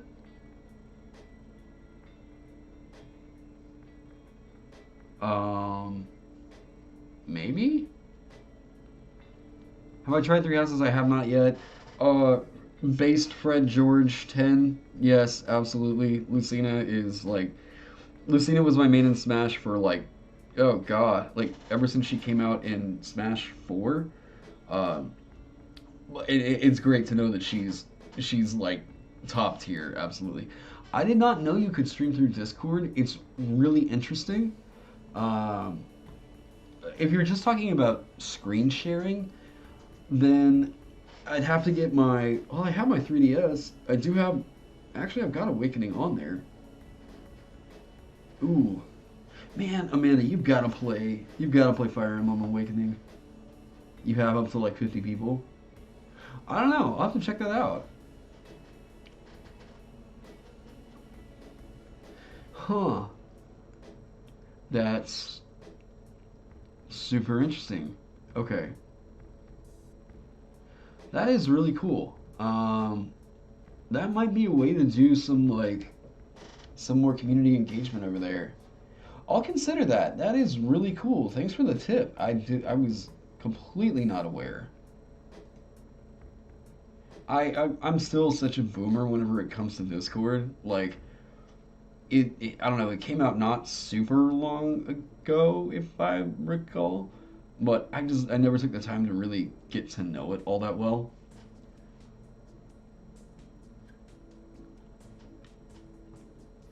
Oh, yeah. No, Fire Emblem Awakening is just a completely different kind of an experience.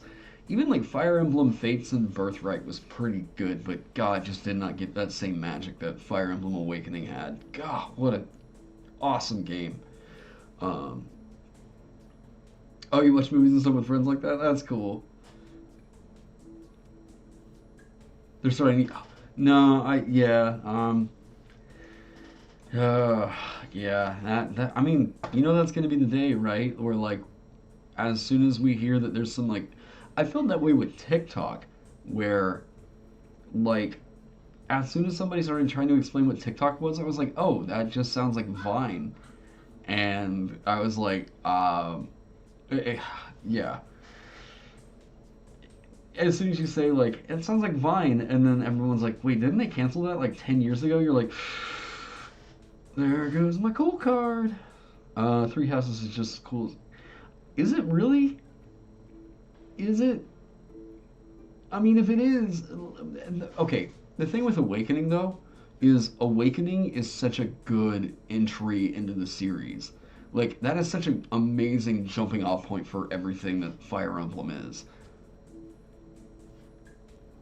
The Gen Zers hate that we're on TikTok. Uh, I don't know. Hey, I've never like I've been super outspoken against TikTok. Yeah, oh my God, all the older people that are. Oh wait, that's you. That's right. That's you. What are you doing? You're just talk to me.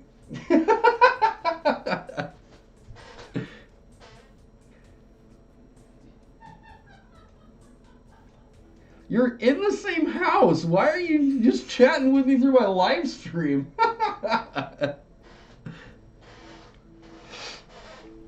um, Awakening is cast that is almost universally loved by fans of the game. I don't hate any. Oh yeah, no, absolutely.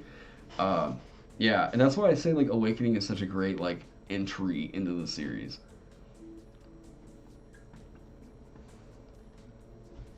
Do you even know what a 401k is? Oh man. Um.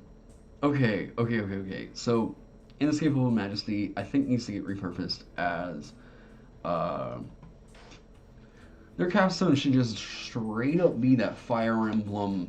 Bam! This is what this is supposed to do.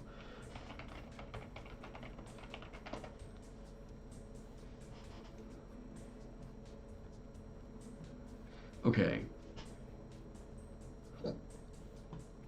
This needs to be a special flair that, and it needs to be like legendary level. How bad would this be to give this to them at? Because that is very, very nuts. But is it so nuts that it has to be their capstone? Whoa, jeez. Okay. Um. God, I need to get Ross in here so bad.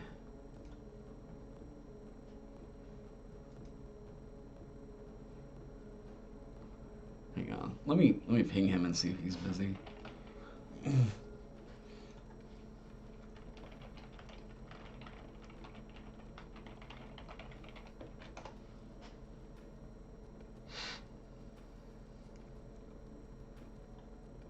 Or, let me try Ross Warbin. I don't know who's currently online right now.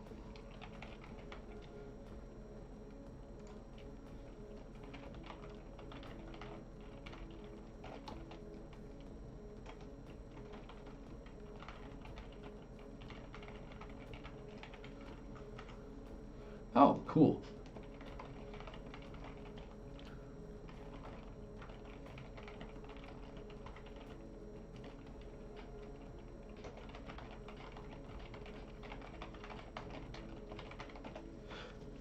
Alright, might have a special guest here.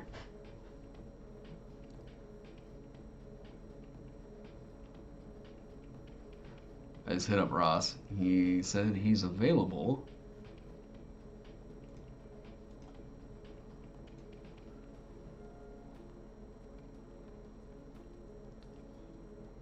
I think Ben's just a little too busy with all this life stuff that's going on right now.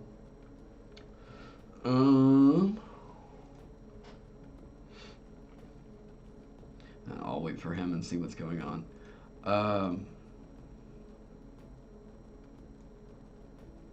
So worrying is like the rewards you for taking. That's right. Okay. Yes, we've gone in that route. We can delete these ideas. I'm curious how, because this feels super bland to me. Inescapable Majesty. This is such a like meh kind of a thing, right? It doesn't say much about you as a dancer other than cool, your dex and your charisma increase. And I don't really like it on Barbarian either. So yeah, capstones in general for 5 years just kind of bland. Um oh, did we get you? Oh, a design question.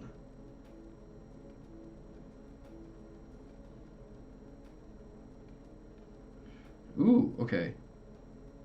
Maybe.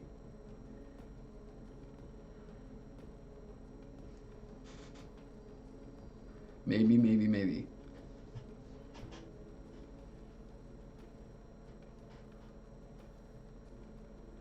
Do we got you?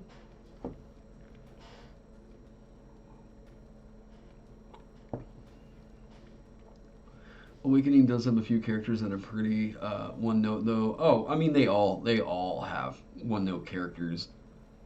But even the one note characters are pretty like endearing in a way. Dancers, singers, and Fire Emblem later bestowed buffs when they refreshed a unit too. Imagine that in D&D. If refreshing a unit for D&D didn't come with so many other implications, or like if it weren't so much better in D&D than it is in Fire Emblem, then that might be kind of okay. Cause like, man, action, well, and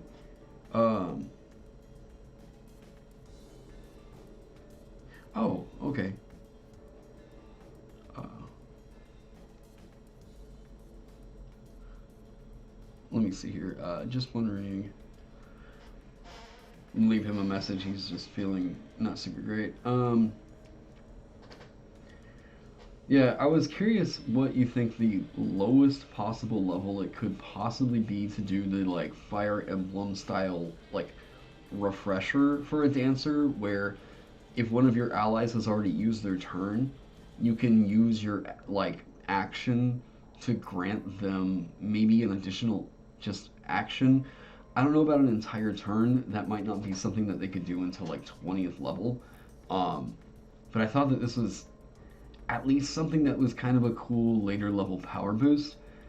It's just, man, I know action economy means so much more in a game like D&D than it does in Fire Emblem.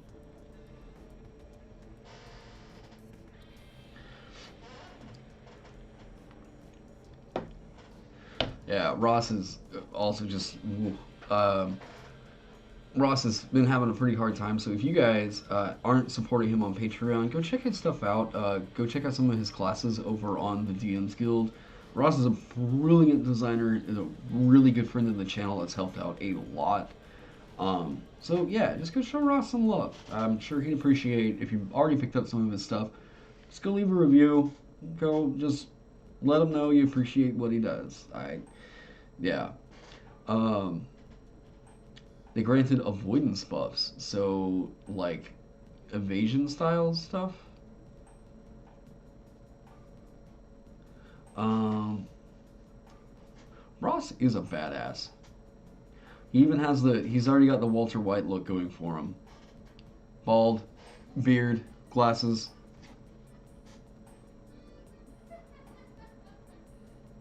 Oh, sure. Cool. Okay.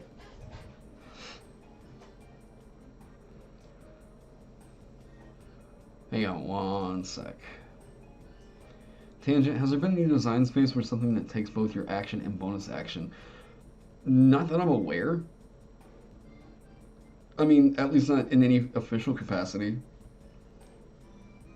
Oh, cool. Okay.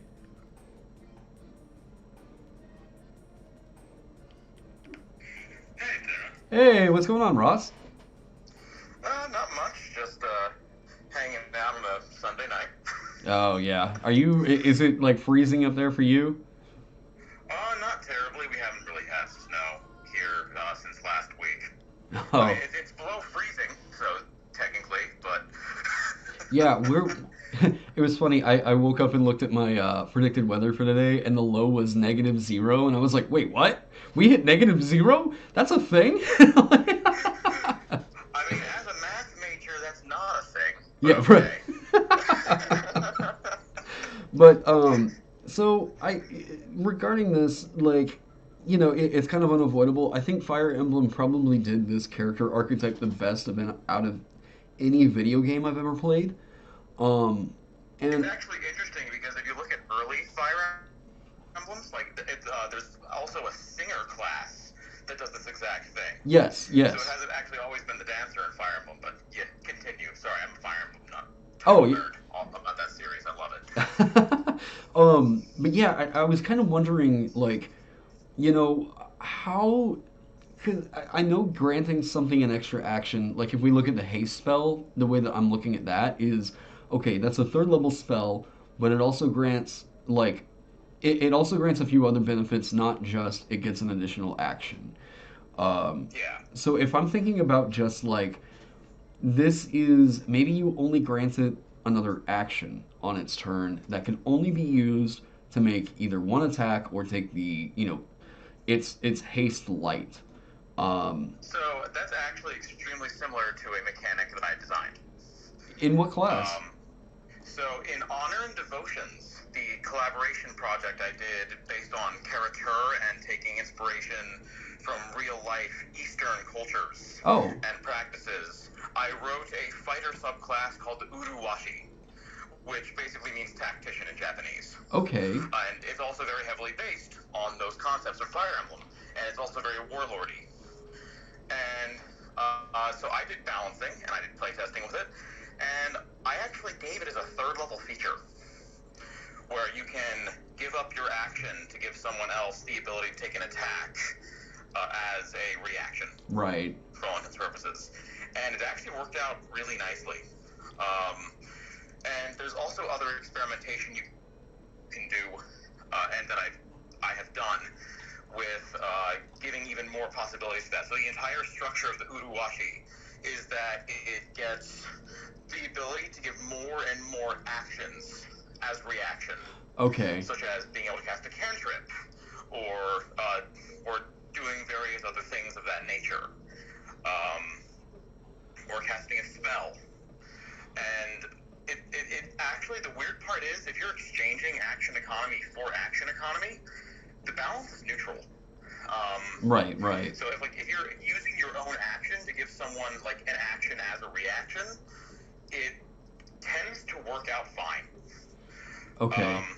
Now, if you're talking about like the dancer thing, where like they get an entire extra turn directly after your turn, that's a high level feature. Oh yeah. Or it has extreme limited use. Right. I was thinking that might be the kind of thing to give them at like 18th. Yeah, I want to give it sooner because it's so like classic for what people are going to be expecting out of this. Well, it depends, and let me walk you through this. Okay. Does the dancer get a damage increasing feature at level 11? Do they get a damage increasing feature at level 11?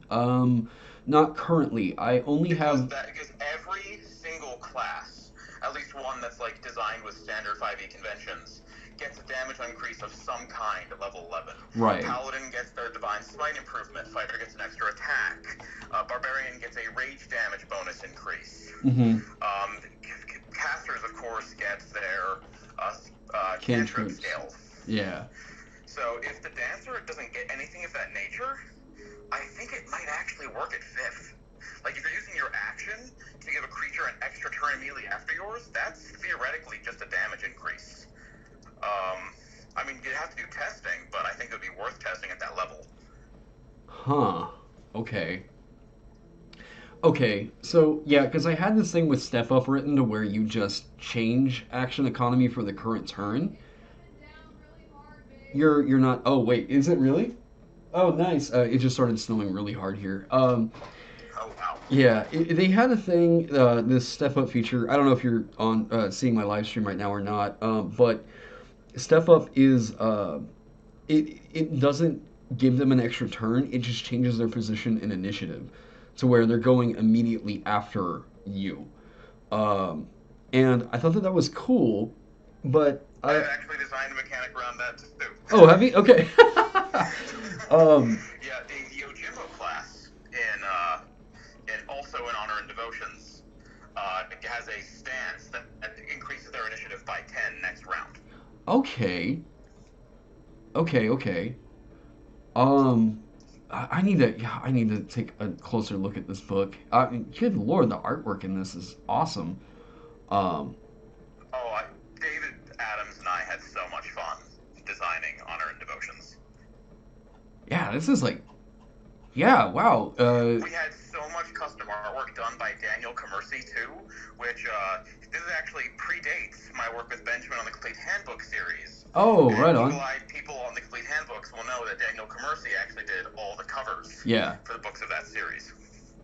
Yeah, I have a lot of Daniel's work that I printed out on like NPC face cards that I plan on using a lot at the table. Where I mean, because they're just great, generic looking like NPCs, and just you could slap a class on that really easy. I love his work. Fun fact. The Brahmin subclass for Wizard, the artwork for that, the turtle with all the scrolls. Yeah. We actually commissioned that from him.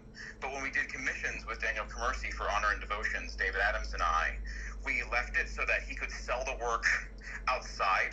Oh, right. So the contract we had with him was after the commission, he would be able to sell it afterwards, so we didn't have an exclusive license on it. So what's funny is that artwork, completely without my knowing, caught Benjamin's attention and ended up as the art piece for Way of the Peaceful Warrior in the Complete Devout Handbook. Oh, that's funny. And also, we had Daniel Oh, he's on the cover, yeah!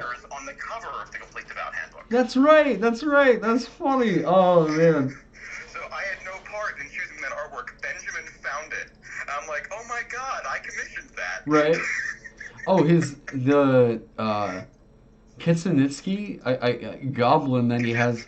Kanetsky. Oh man, the goblin is so great. I love that artwork. Oh, we were delighted when we got back the pieces that we commissioned from Daniel. Oh, that's too great. Oh man.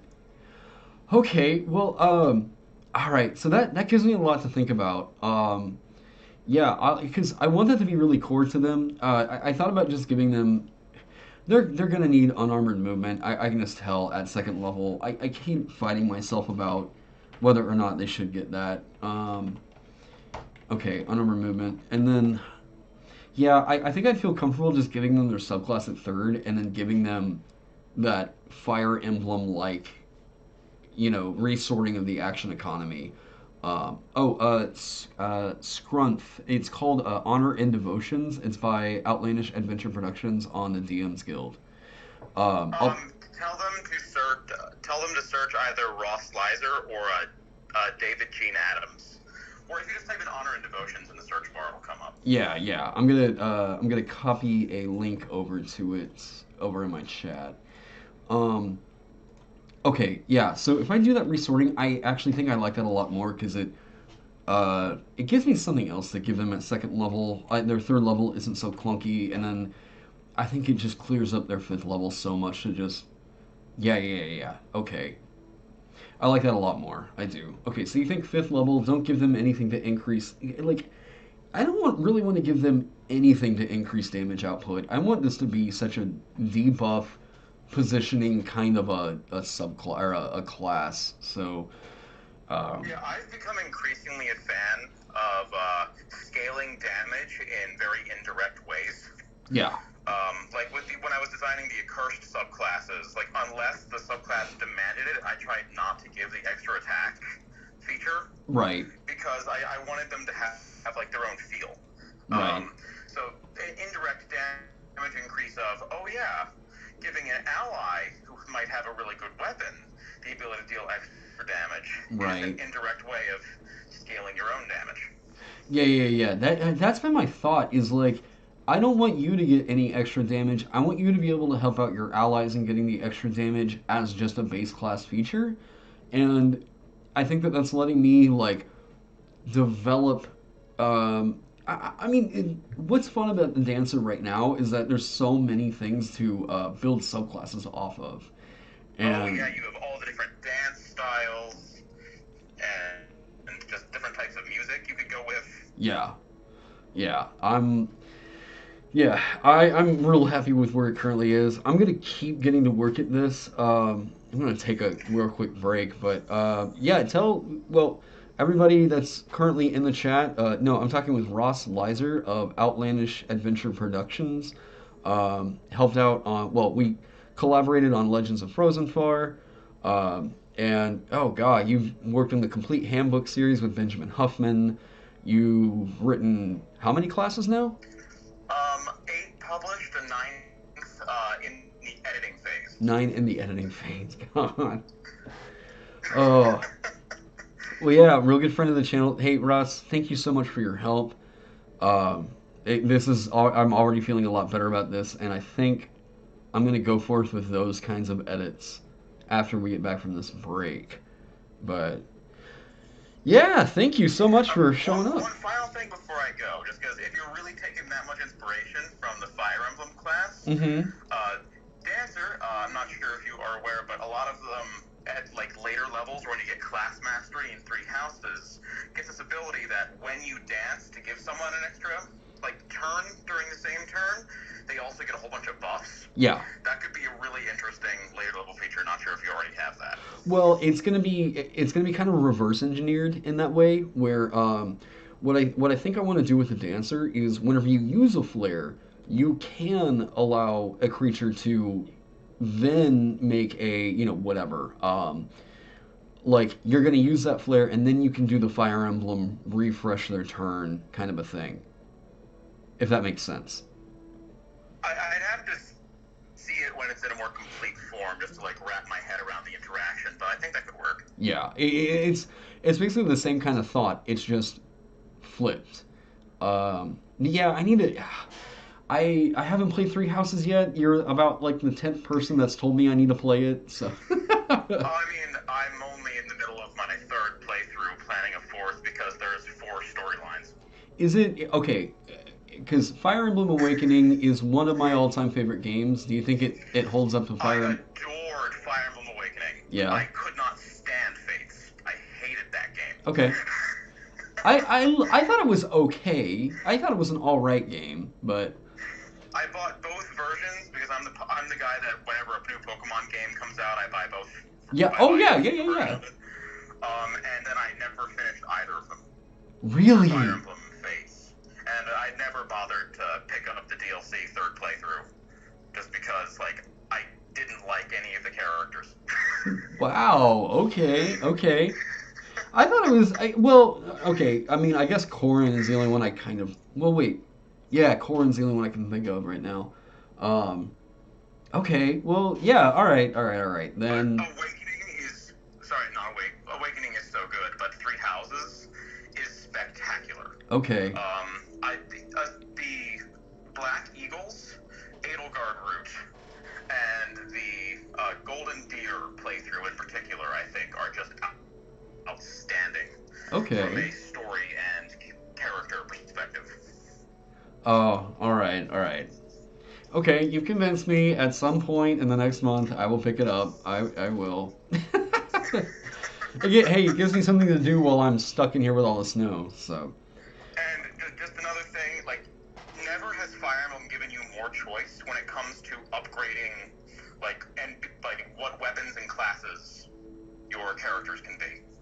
Never has there been more choice in Fire Emblem. Okay.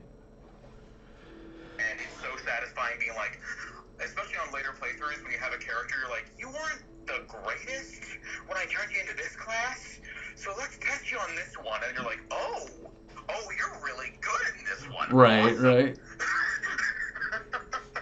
Suddenly, who would have known that Frederick turned out to be a great dancer? Yeah, like. yeah, exactly. Or you can do like ridiculous things where once you know the mechanics, you can be like, oh, I can give this person a 107 to avoid. Oh, right. Yeah, I remember trying to find those busted combos, especially with like the because of the time travel mechanic in Awakening, it was like you could kind of design their child to be like a really great cross of these two classes. Yeah. And I thought that was like super cool, but like, yeah, you got into some hyper customization with that.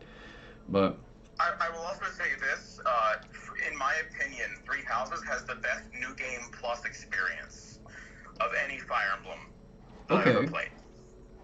Like, they reward you so well for New Game Plus playthroughs. Okay. Alright, yeah, I'll check it out. Alright, well, hey. I hijack your stream to advertise Fire Emblem Three Houses and No, other devotions, but... It's all good. I might get hit up for a Nintendo sponsorship sometime soon. Yeah, so. Alright, well, enjoy, and have a great rest of your night. Yeah, you too, Russ. I'll see you later.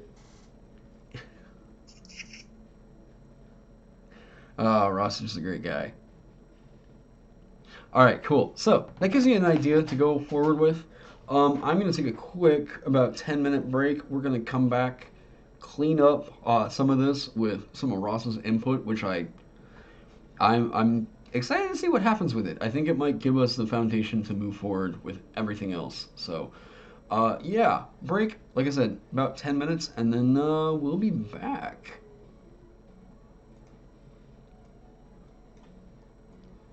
Oh, we need snow on that.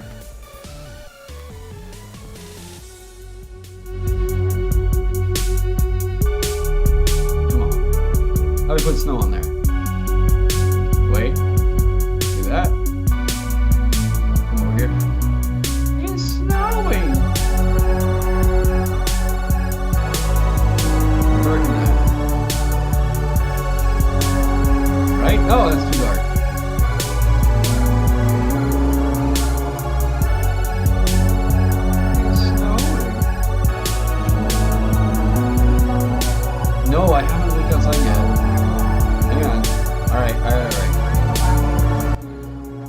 Okay, once I come back from break, I'll show you pictures of what it looks like outside.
Okay.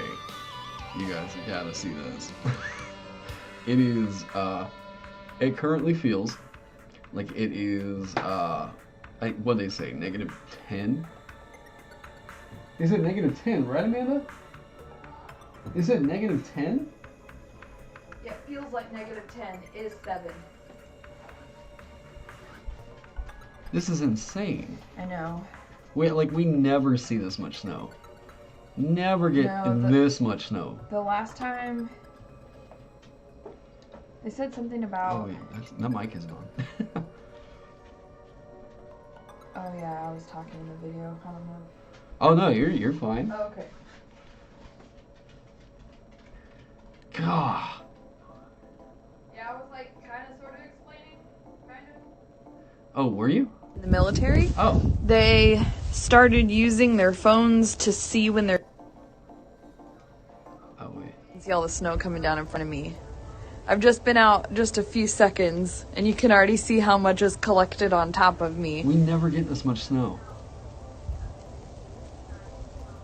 I wonder, can you even hear it? Can you hear it hitting my coat?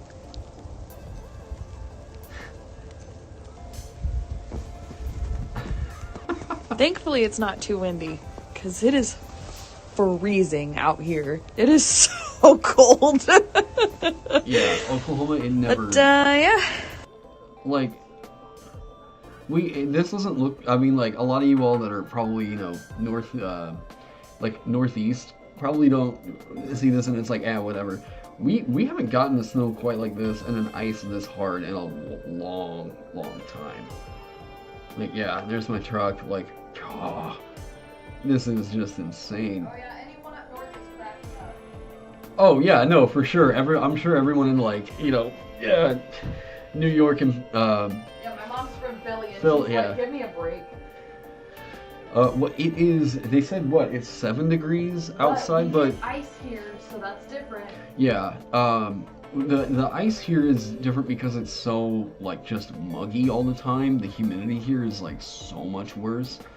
And like it doesn't always snow, but it freezes hard. And like we've been under like a big ice storm for the last week, and now the snow is hitting, and it's like, man.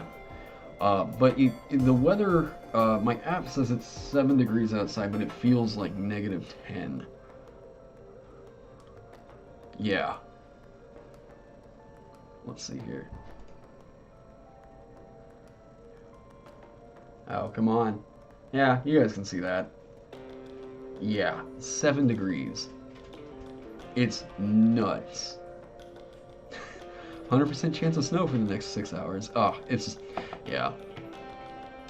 Live in Puerto Rico, it's hot there even now. Hey, man, come up to Oklahoma sometime. It is, well, it's usually hot. It's usually hot and muggy, and yeah, Oklahoma is not it's not a bad place to live. It's really cheap to live here.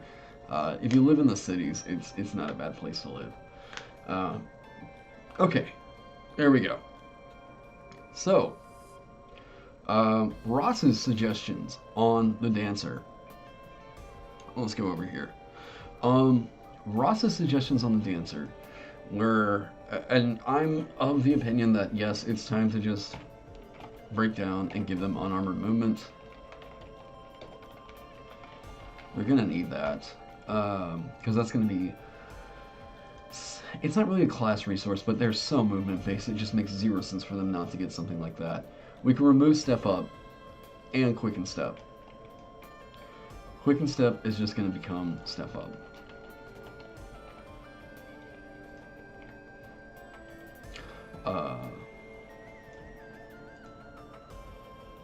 Okay.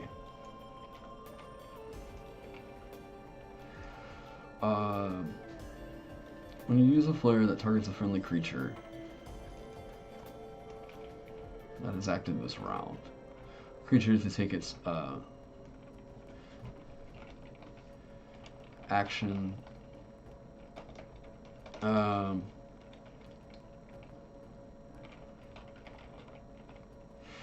Okay. Flare, when you use... Hang on. You can use... this needs to be an action. This needs to just be your action.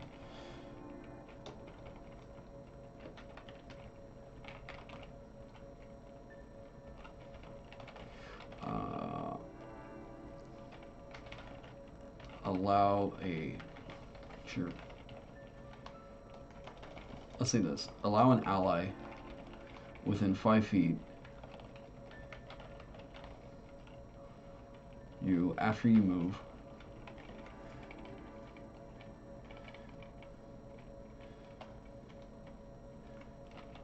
After you move, that has wow, there's a lot of conditions there. As an action, you can move and allow an ally within 5 feet of you after you move that has acted this round. Hang on. Has acted this round. No, wait, that syntax is odd. As an action, you can move and allow an ally within 5 feet of you after you move.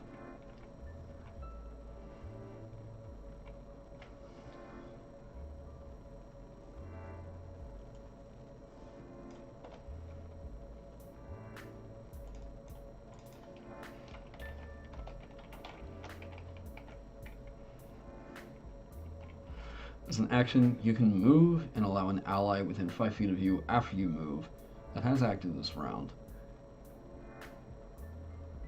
to take an additional turn.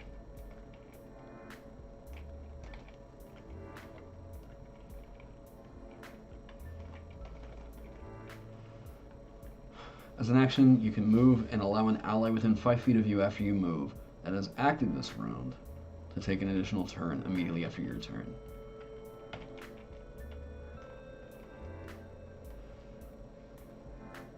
Okay, so does it need...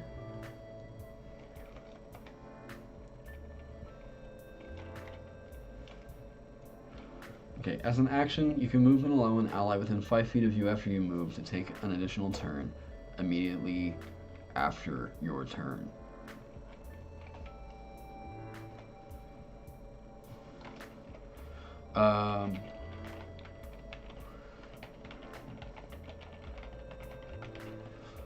You can use a flare.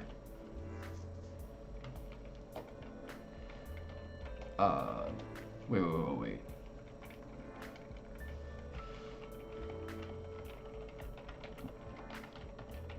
Requires an action.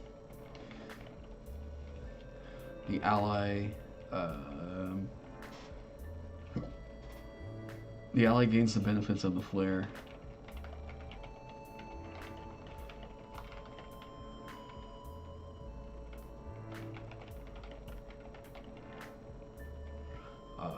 Your next turn. I don't know, something like that. I'm gonna think about that. Hey, whatever happened to the Mimic Wizard? It is so the Mimicry Wizard has had a weird life. The Mimicry Wizard is one that I have had done in several states.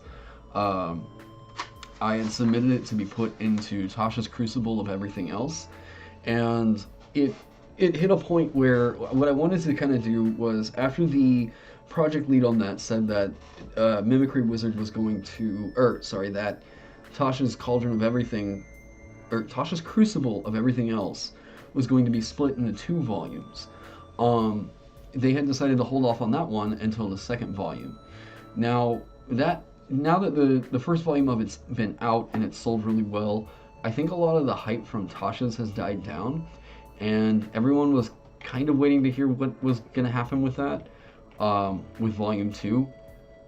And I don't know, because I haven't been super involved with everything afterwards, but I think that the material that was going to be used in that, I don't want to speak on anyone's behalf, but it may be being used instead for a future book instead of a volume 2. So I don't really know. I think I'm just gonna like ask, hey, I'm gonna just move forward with that in my own kind of capacity, especially since I've stepped down from publishing a lot of my solo work on the DM's Guild. So the Mimicry Wizard I do have mostly done. And thankfully, there's a juvenile mimic stat block that was in Tasha's Cauldron of Everything that I think I'm going to use as the new base for this entire subclass.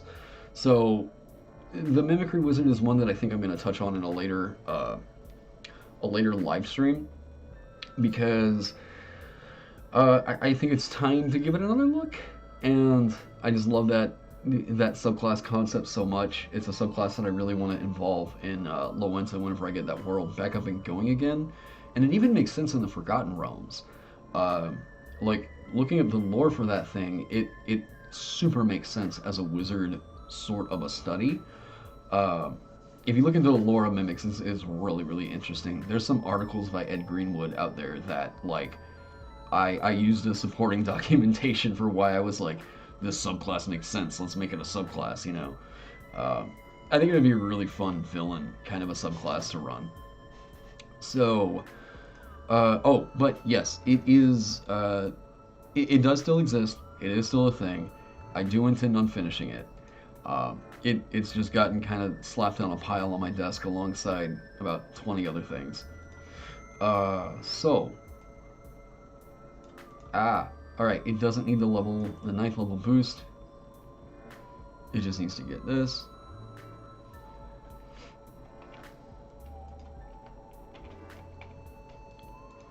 Some people, you're not wearing armor or a shield.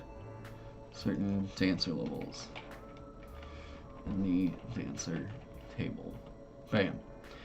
And it's unavoidable. This is going to have to get some kind. As much as I hate doing another damn column. Probably needs to reduce the number of flares that you get.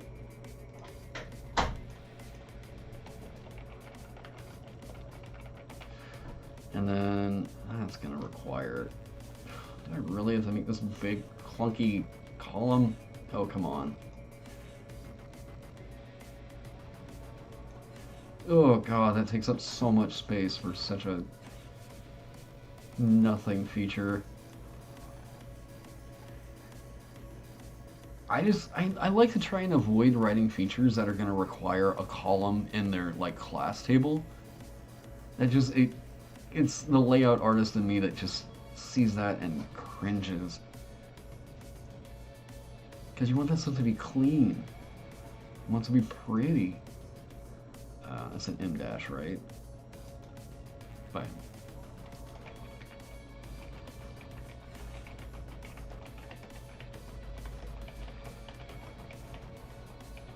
Plus C5, plus C5.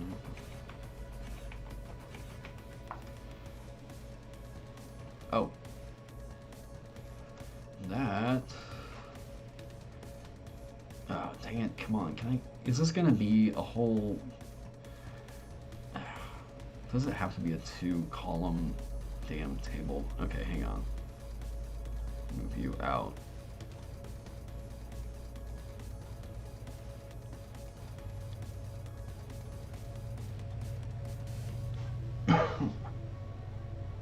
I guess at least if I make it a 2-column table, or a 2-column spacing, it's gonna allow me to do that. Which I guess I need to expand proficiency bonus. I like to do my layout work as I'm going. Yeah, let's do that.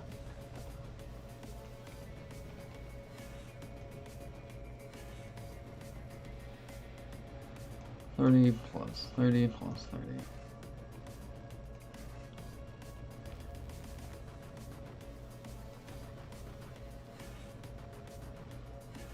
Okay. Now, if I do that, at least I guess what that does is give me some more room to work with here. And then I can get this in the middle. Get this in the middle, please. Please. No? Please? Thank you. Okay, I can move that down.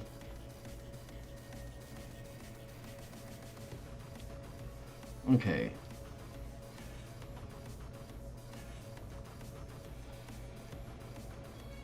Sorry, just doing some layout cleanup here. Okay, let's get you in, let's get you in. And I don't know that those are going to be the final, like, flares that it's going to be able to do. I don't know, I need to figure that out sometime. Ah, there we go, that's why that's being... Okay. This all needs to be center. Wait. Oh, that's right. Bam, and then get you. Yeah, there we go. Cool, nice and pretty. Okay, cool. So there's the dancer class table. They get their dancers choreo, fierce tenacity, dance flares. This is all going to get filled in and most likely be over here once I do the flavor text. The equipment needs to get filled out. I do like that they have a pretty minimal, like, equipment set. That's... Okay. Now, how about this wording? As an action you can move, then if an ally is within 5 feet of you after your movement, you can allow the friendly creature to take an additional turn immediately after your turn.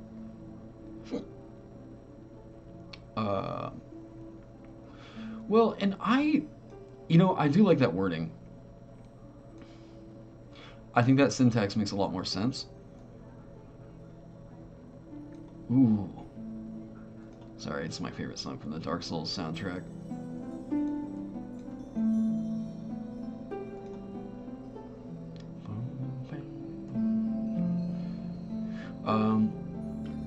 That's something I found weird about honor movement. It's basically 5 feet times proficiency, but making it tied to proficiency is bonk. Yeah.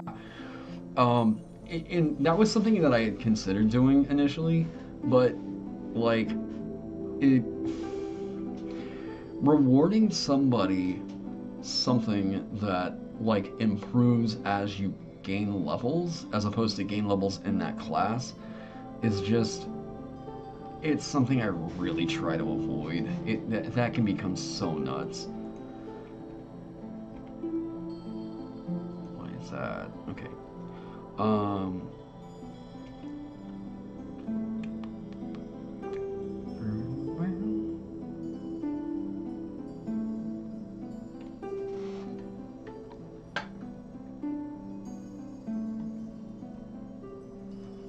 Actually, let me do this.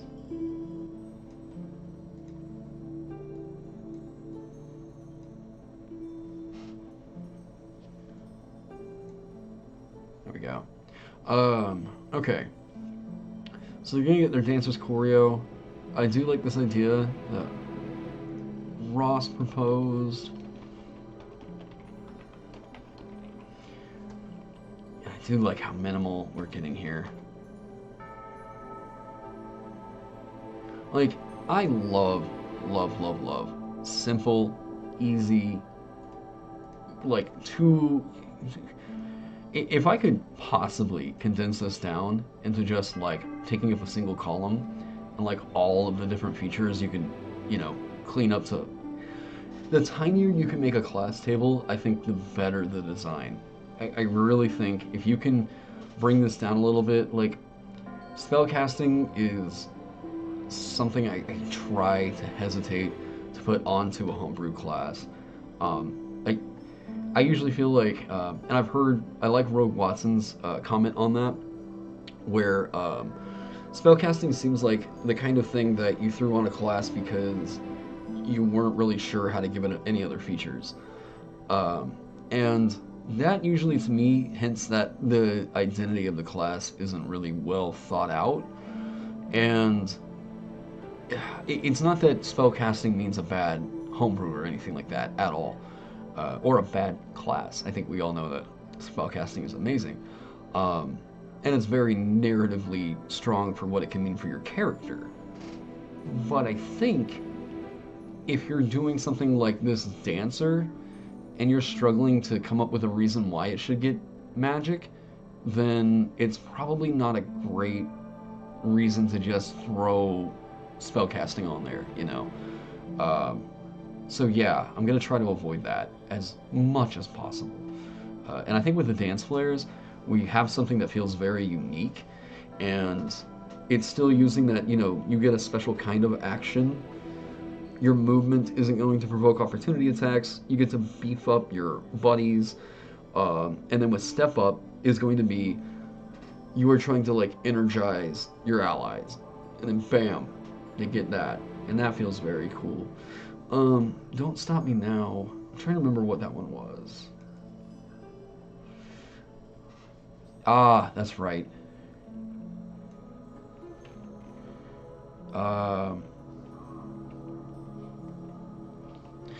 You have advantage on saving throws and escape checks made against being grappled or restrained, and your speed cannot be lowered by any non-magical effect or spell cast at 5th level or lower. Additionally, whenever you make a saving throw against being paralyzed, petrified, or stunned. Okay. So, what could be more fun than that? I think...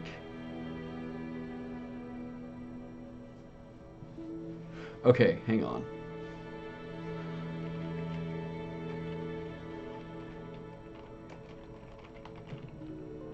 Grapple, paralyze.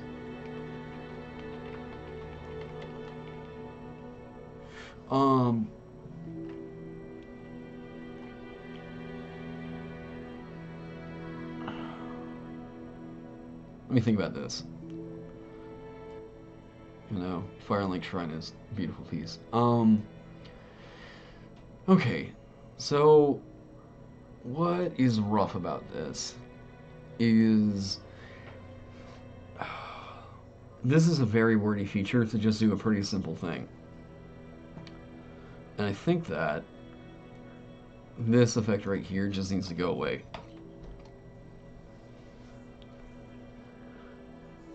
Now,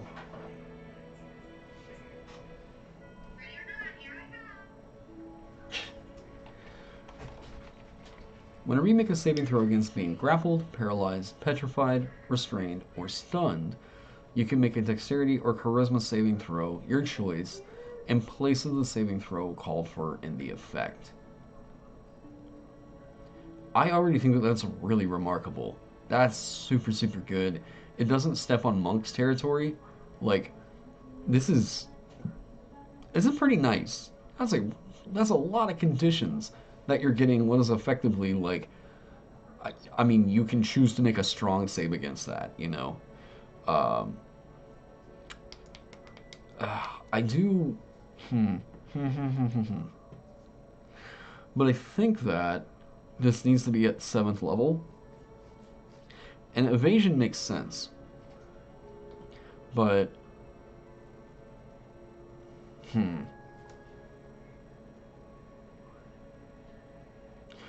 I think you can make a dexterity saving throw in place of the effect. Saving throw called for in the effect. Okay. That cleans that up a lot. That is your strong save. You're going to want to be investing in the dexterity for so much, right? Evasion. Evasion is going to stack with that.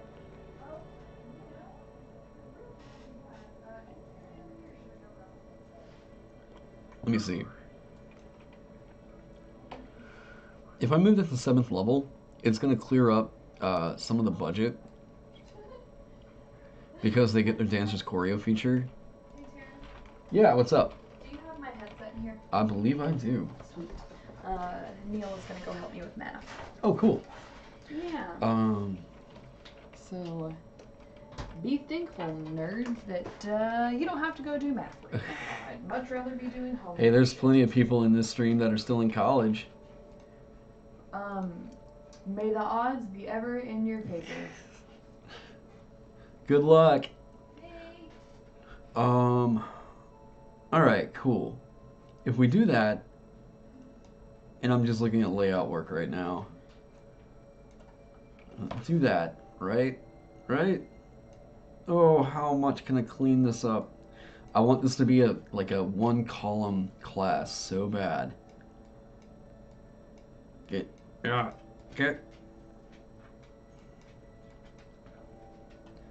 Is that? Oh, come on. Please tell me that's magic. Come on. Ooh, it looks close. Oh, it's so close.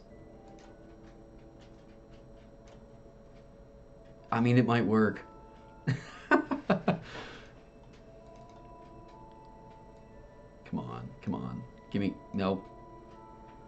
Actually, wait. That's not too bad.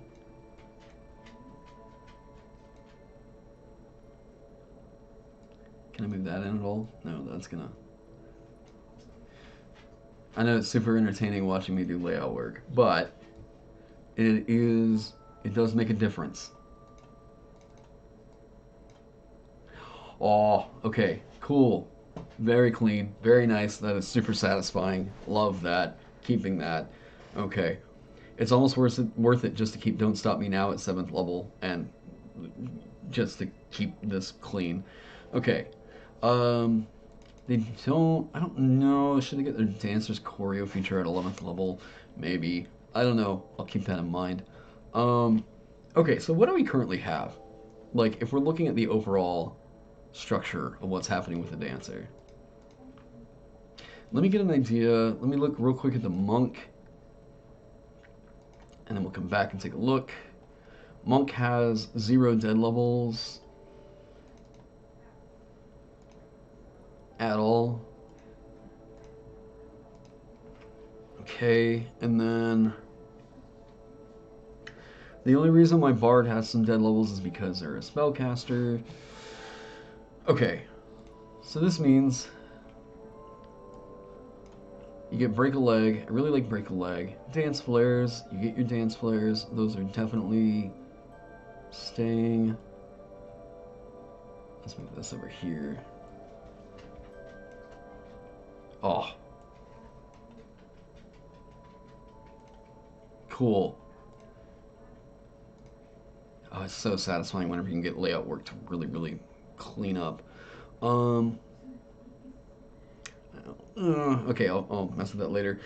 Break a Leg, you get your Dance Flares. You get 4 Dance Flares that you know. 2nd level, you get an additional Dance Flare, as well as Fierce Tenacity, which you get 1 use of per short rest. No, wait.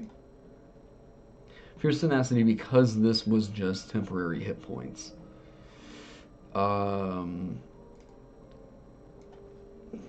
Surge of Adrenaline, I can slip away and shake off recent damage. When you take damage and your speed is higher than 0, you can use your reaction and move 5 feet or more to gain a number of temporary hit points equal to 1d8 plus your dancer level for 1 minute. This movement does not provoke opportunity attacks.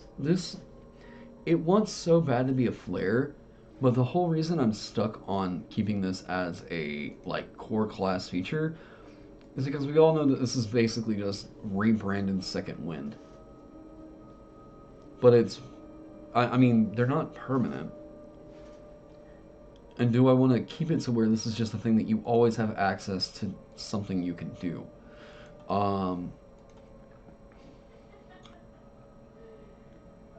Is this once per combat encounter? Is that rough? I think it's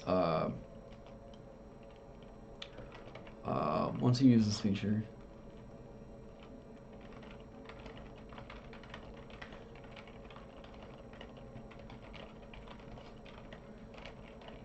A short or long rest. Okay. Cool. We'll keep that like that for right now. Unarmored movement. You're going to get your unarmored movement here. Typical movement speed is likely going to be 40. via your dancer's choreo is going to give you 2 features, maybe 3 right here. Ability score improvement, step up. Step up is going to be like the 5th level is always a big power spike. You enter a new tier of play. Right here at 5th level, you can use your action to move and allow an ally within 5 feet of you after you move to take an additional turn immediately after your turn. Once you reach 11th level in this class, you can choose one of your flares that requires an action. The ally gains the benefits of the flare until the start of your next turn. I'll consider what that means. Now, I'm going to go through after this stream and listen to the call with Ross and try and recall a lot of the stuff that he said, because I want to make sure that that's still kind of in line. Like, you forgo your action to give somebody else an action. I would say on this part, did I keep that wording?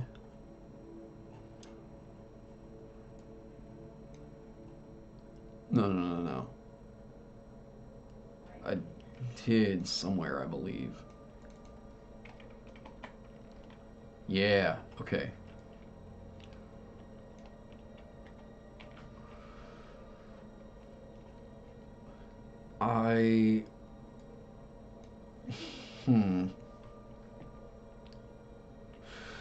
Hang on, let me pull that up real quick, because it is kind of important before I can move forward on that. Where did I have Ross?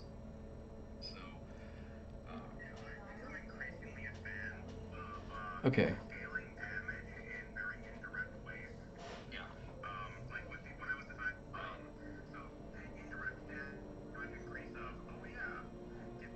That's been my thought, is like, where it currently is, I'm gonna keep getting this. Nah, okay. That's gonna take you forever to dig through that.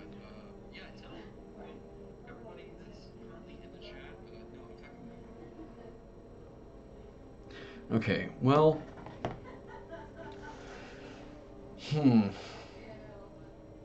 I need to see if I think that during this turn they can only take an action, and this action can be, should this get...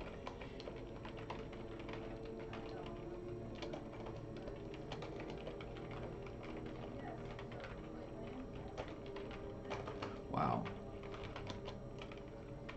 When you reach 11th level in this class, you can choose one of your...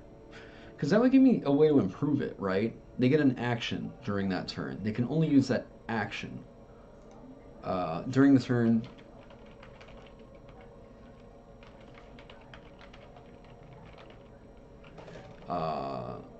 the ally can only use its movement. I guess it's their movement. And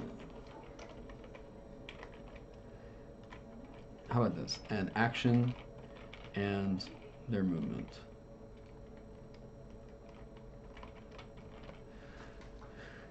That would give me a nice bump up at 11th level to where they can do other stuff.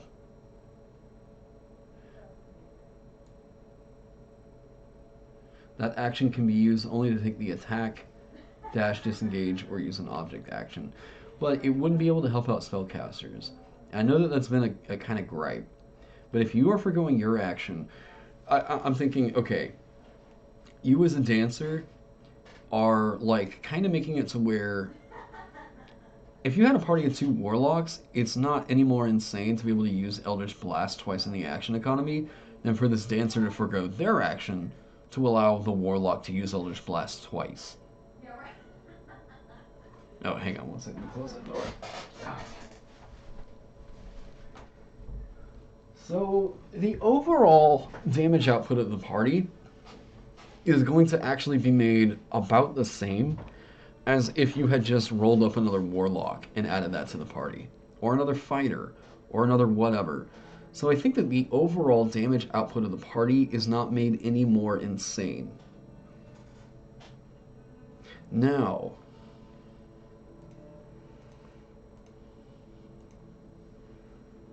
let me see here.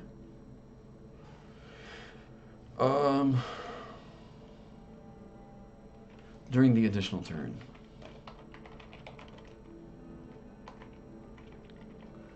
You use an action and their movement. So, I'm kind of fine with that. Just that. Yeah. During the additional turn, the ally can only use an action in their movement. When you reach 11th level in this class, the ally gains the benefits of the flare until the start of your next turn. That's a possibility. It's also encouraging you to actually use flares as well as this. Let me think. Because Step Up is going to be so super core. Like, so super core. But there's nothing about this feature that says that this is a flare. How about, you can perform an energizing flare.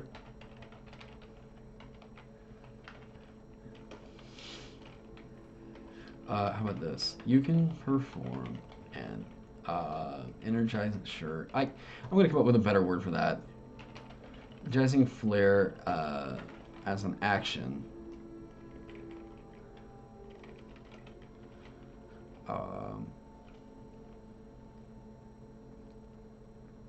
Okay. During the flare,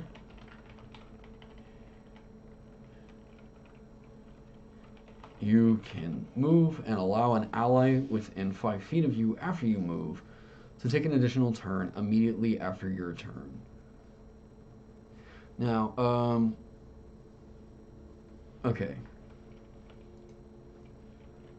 During the flare, you can move, then, and allow an ally.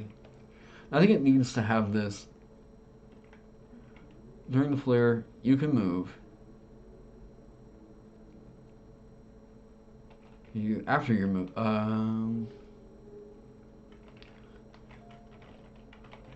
yeah, I do agree with that for Easy Pop.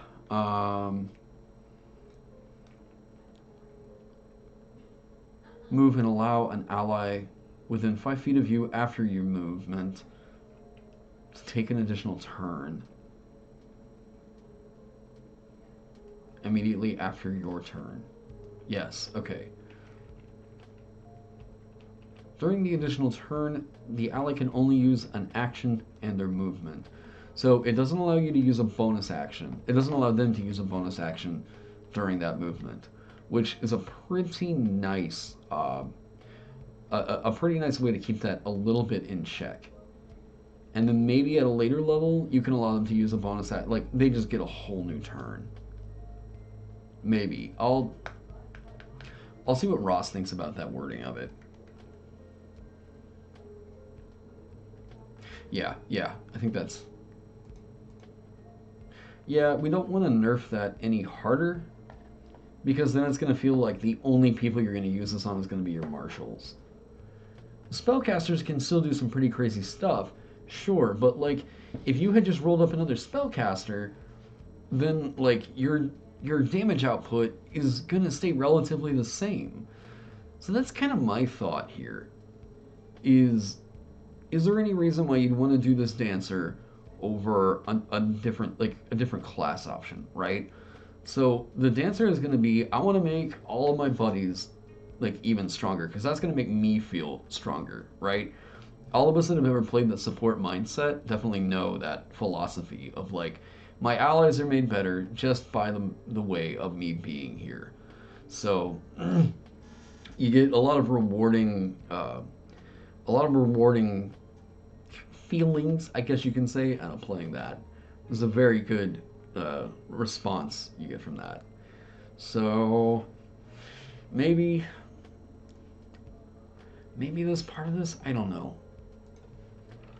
Put that in brackets.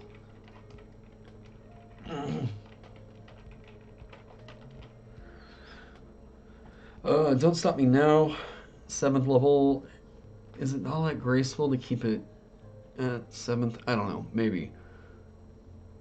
Evasion. Let me look at what Monk is getting, right? 6th level, key empowered strikes, and a Monk tradition feature. They get evasion at 7th and stillness of mind. What is stillness of mind? Ah, you can use your action to end one effect on yourself that is causing you to be charmed or frightened.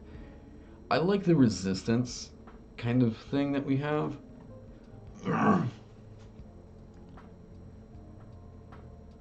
Yeah, I like Don't Stop Me Now, where that's currently sitting. What do they get on top of their Monk feature? Unarmored movement. So unarmored movement just gets an increase. They get their Monk feature and key empowered strikes. Wait. Is magical for the purposes of overcoming resistance and immunity to non-magical attacks and damage. That's kind of yeah. We don't need to give the Dancer, I think, anything to replace key empowered strikes, because the Dancer isn't really gonna be a big martialist. So, do we need to give them anything at 6th level? I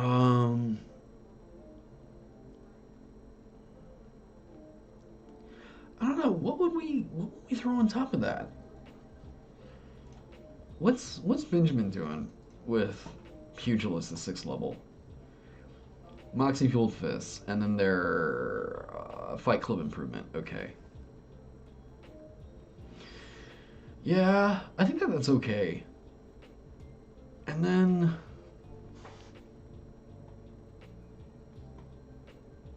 how do they get their temporary hit points? I'm just curious. Proficiency modifier. Okay.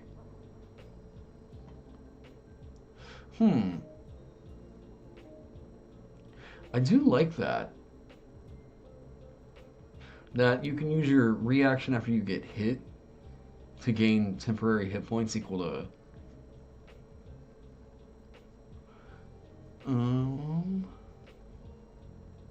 Okay, I do like that idea. It may be something, I don't know, I work with a little bit more off screen. I don't know, I do like adding your proficiency bonus in there somewhere.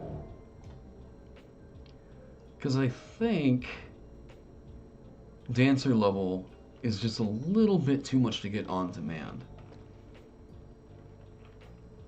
1d8 plus your proficiency bonus.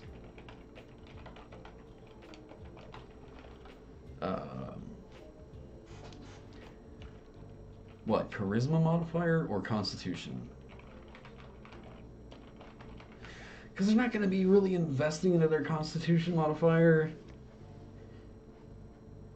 I do like the thought of either charisma or dex, because it feels like, bam, you're able to defend yourself a little bit better. Maybe your personality, it's just like a force of personality is exerted, and that gives you a little bit more adrenaline.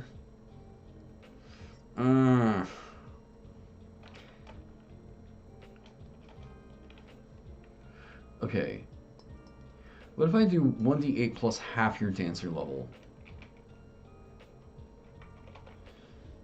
Well, okay.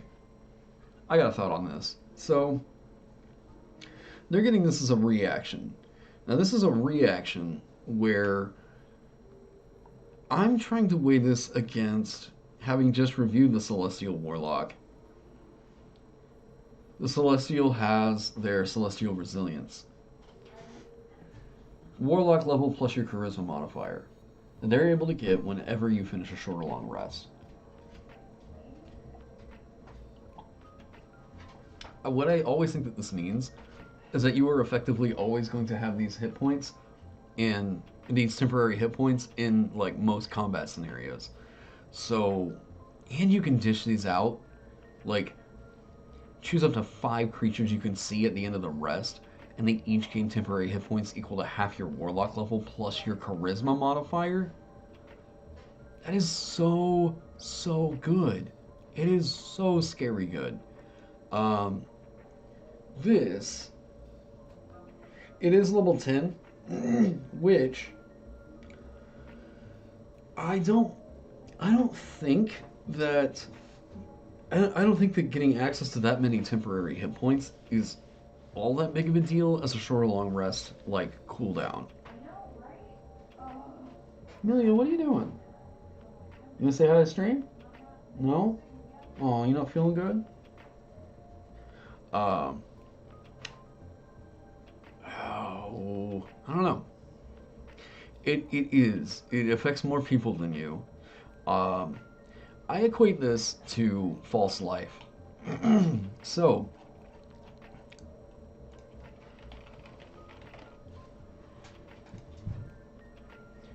you gain 1d4 plus 4 temporary hit points for the duration. It's a first level spell, casting time of 1 action, duration of 1 hour. Now, this is only going to be for the 1 minute. 1d4 plus 4 temporary hit points is not a whole lot. Is it?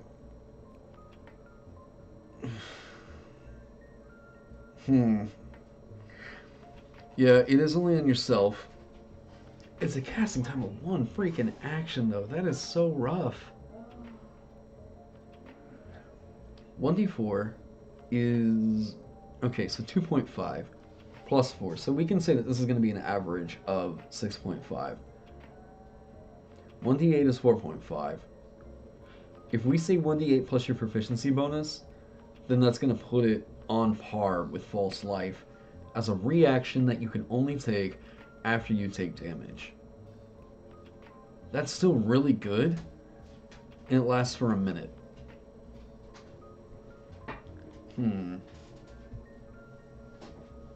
Oh, Amelia, hey, come on.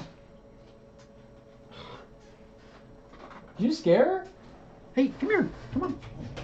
I know, you're okay, you're okay. Amelia's like hiding under my desk, like, what's wrong? Bolstering yourself with necromantic, it's only a life. Okay, so 2.5. They think that 6.5 temporary hit points is worth a first level spell slot on a sorcerer, wizard, and artificer.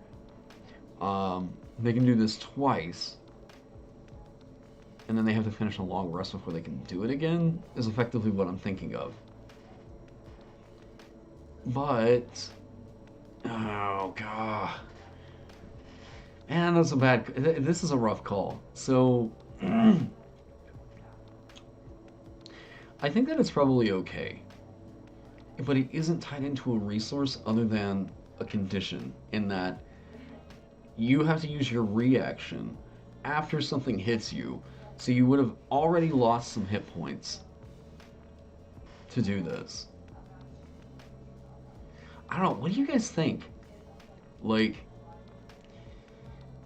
maybe change the once per rest recharge to once per encounter? I think that it's not really a thing. Narratively, the way that we've written that is once per short or long rest. Because whenever you're designing a class, you have to think optimally what your characters, what your players are most likely going to be able to do with it. So the potential of a short rest is that you can do it once per encounter. So that's really how we think of that. Circle of Shepherds using Bear Spirit can give 5 plus Druid level temporary hit points as a bonus action once per short or long rest at 2nd level. That's actually a very good point. And you can give that, which is way better than just, I get that. Because you can give that means that you can also give it to yourself, right? Each creature of your choice, so that can include you. That is at 2nd level. Okay, that, Anton, thank you so much for that. Yeah, that is a very, very good call. I just reviewed this not super long ago. I've actually got a player playing this. So Bear Spirit, and I think that this is actually one of the weaker versions of, like, the spirits. So, okay. You taking damage. Each creature of your choice in the aura, when the spirit gains temporary hit point. Okay. I do think it still just needs to be whenever you take damage, you can use this reaction, because you're going to want to use your reaction for a lot of these flares that you're going to have. Hang on, let me shut the door again. You're okay.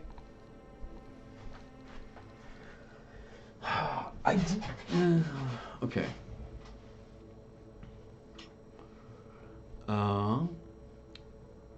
Looking into Pathfinder, it's weird. I think Stream is a little bit ahead of OBS, like Streamlabs. I've been looking into Pathfinder 2e, and I like the decision to use 10-minute increments for short rest abilities. I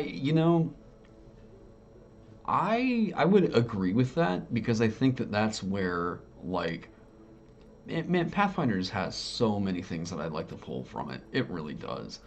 That makes sense in a lot of cases.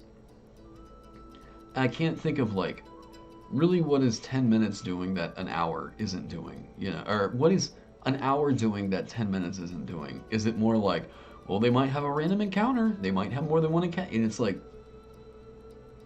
they might, so, you know.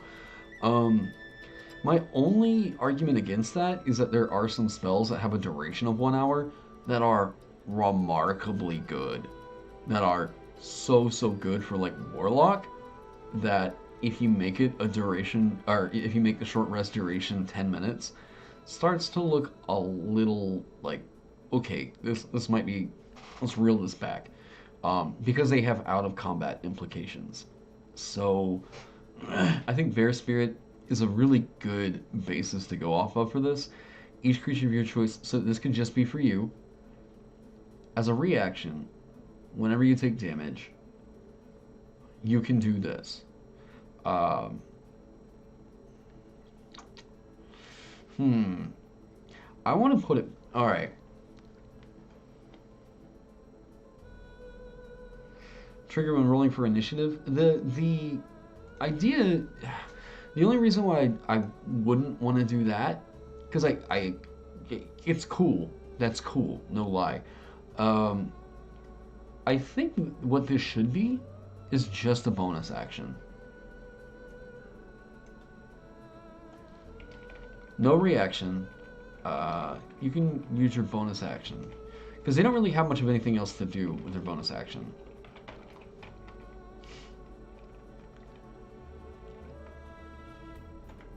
You can use your bonus action to move 5 feet or more to gain a number of temporary hit points equal to 1d8 plus your proficiency bonus for 1 minute. This movement does not provoke opportunity attacks. Or we could say, when you use a flare, maybe it's just whenever you use a flare, you can gain a number of temporary hit points equal to 1d8 plus your proficiency bonus for 1 minute. Once you use this feature, you cannot do so again until you finish a short or long rest.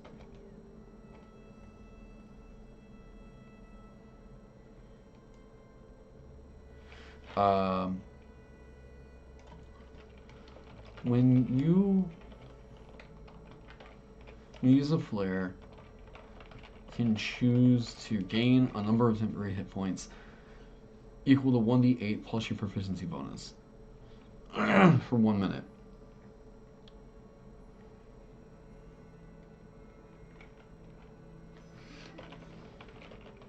This feature once.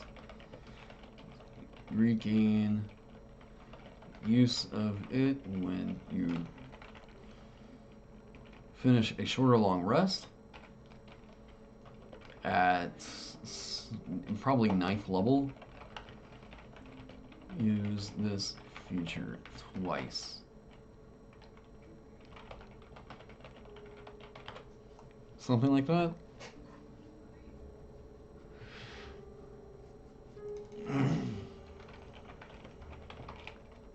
It just needs to have that. I think that's what makes sense. You can choose to gain a number of temporary hit points equal to 1d8 plus your dancer level for 1 minute. That's an average of 6.5. That puts it on par with False Life.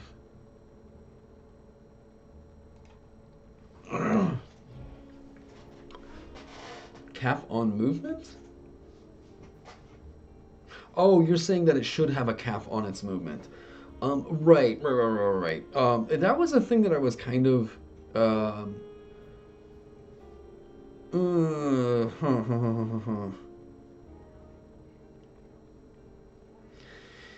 okay.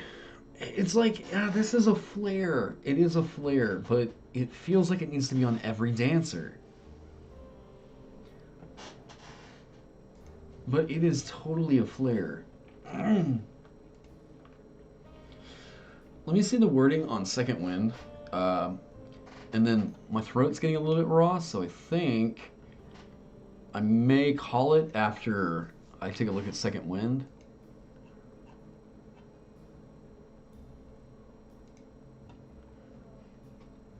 On your turn, you can use a bonus action to regain hit points equal to 1 day. Okay, so you're regaining hit points with the fighter, right?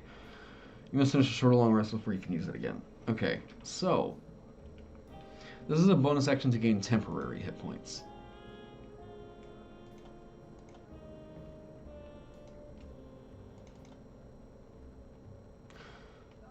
I don't think that that's worth short or long rest refresh. I just don't.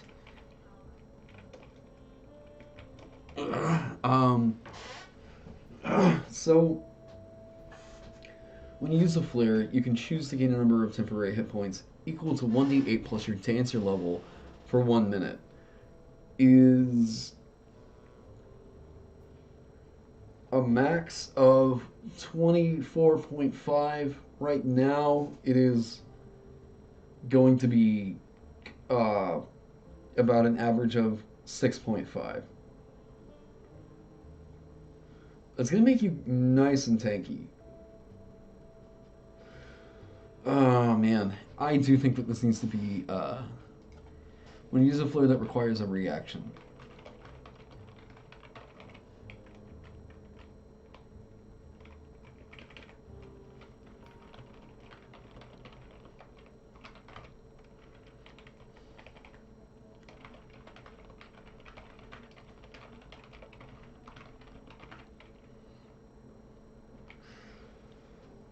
I guess since it's temporary hit points, it's not as good as healing. It's just a buffer whenever you get hit. Yeah. No. Okay.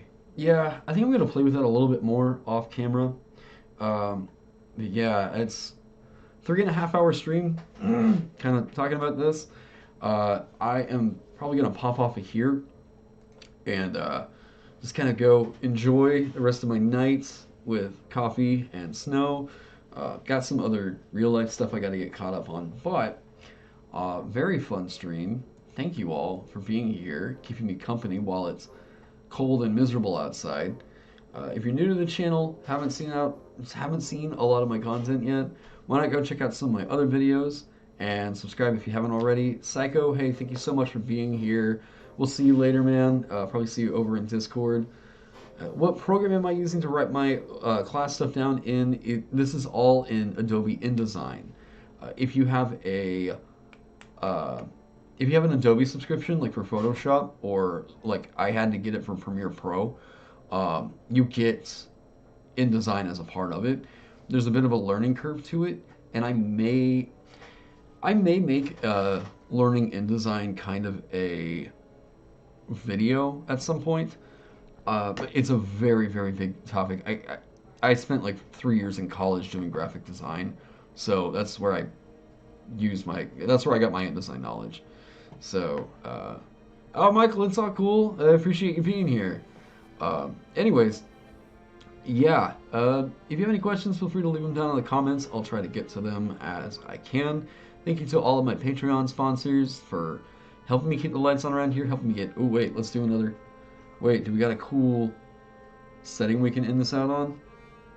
Hang on. What cool... yes, I have heard good things about Affinity Publisher. What good? Here's some cool, like... Yeah, right? More light effects. I love that I can just do this from my phone now. Yeah. Oh, anyways. Never gonna get over that. But yeah, big thank you to my Patreon sponsors for helping me do everything around here. Wait. Oh, that's still on, isn't it? No! Wait, okay. Go to something chill. Yeah, there we go. Okay.